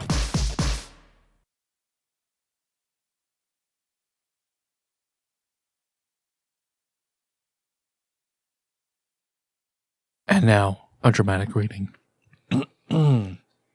I get knocked down, but I get up again. You are never going to keep me down. I get knocked down, but I get up again. You are never. I get up again? You're never going to keep me Wait, down. not again. I get knocked down, but I get up again. You are never going to keep me down. I get knocked down, but I get up again. You are never going to keep me down. He takes a whiskey drink, and he takes a vodka drink. He takes a lager drink, and he takes a cider drink. He drinks the songs that remind him of the good times. He sings the songs that remind him of the best times. Drinking the night away. Oh, daddy boy, daddy boy, daddy boy. Then that repeats 2 more times, and the first sentence repeats 15 times, and that's the song. It is. That's I it. never realized how horrible that was. Horrible. What do you mean, guys? This is songs used to be, man. Back in the day, the good old days. Songs are fucking 3 lines long. I mean, literally, I get knocked down, but I get up again. You're never going to keep me down. Repeats 15 times. It's so much you don't even have the energy to do it dramatically. There's only so many emotions you can convey. That's true. Let's explore all of them. Kind of like our failed Actor studio podcast. this.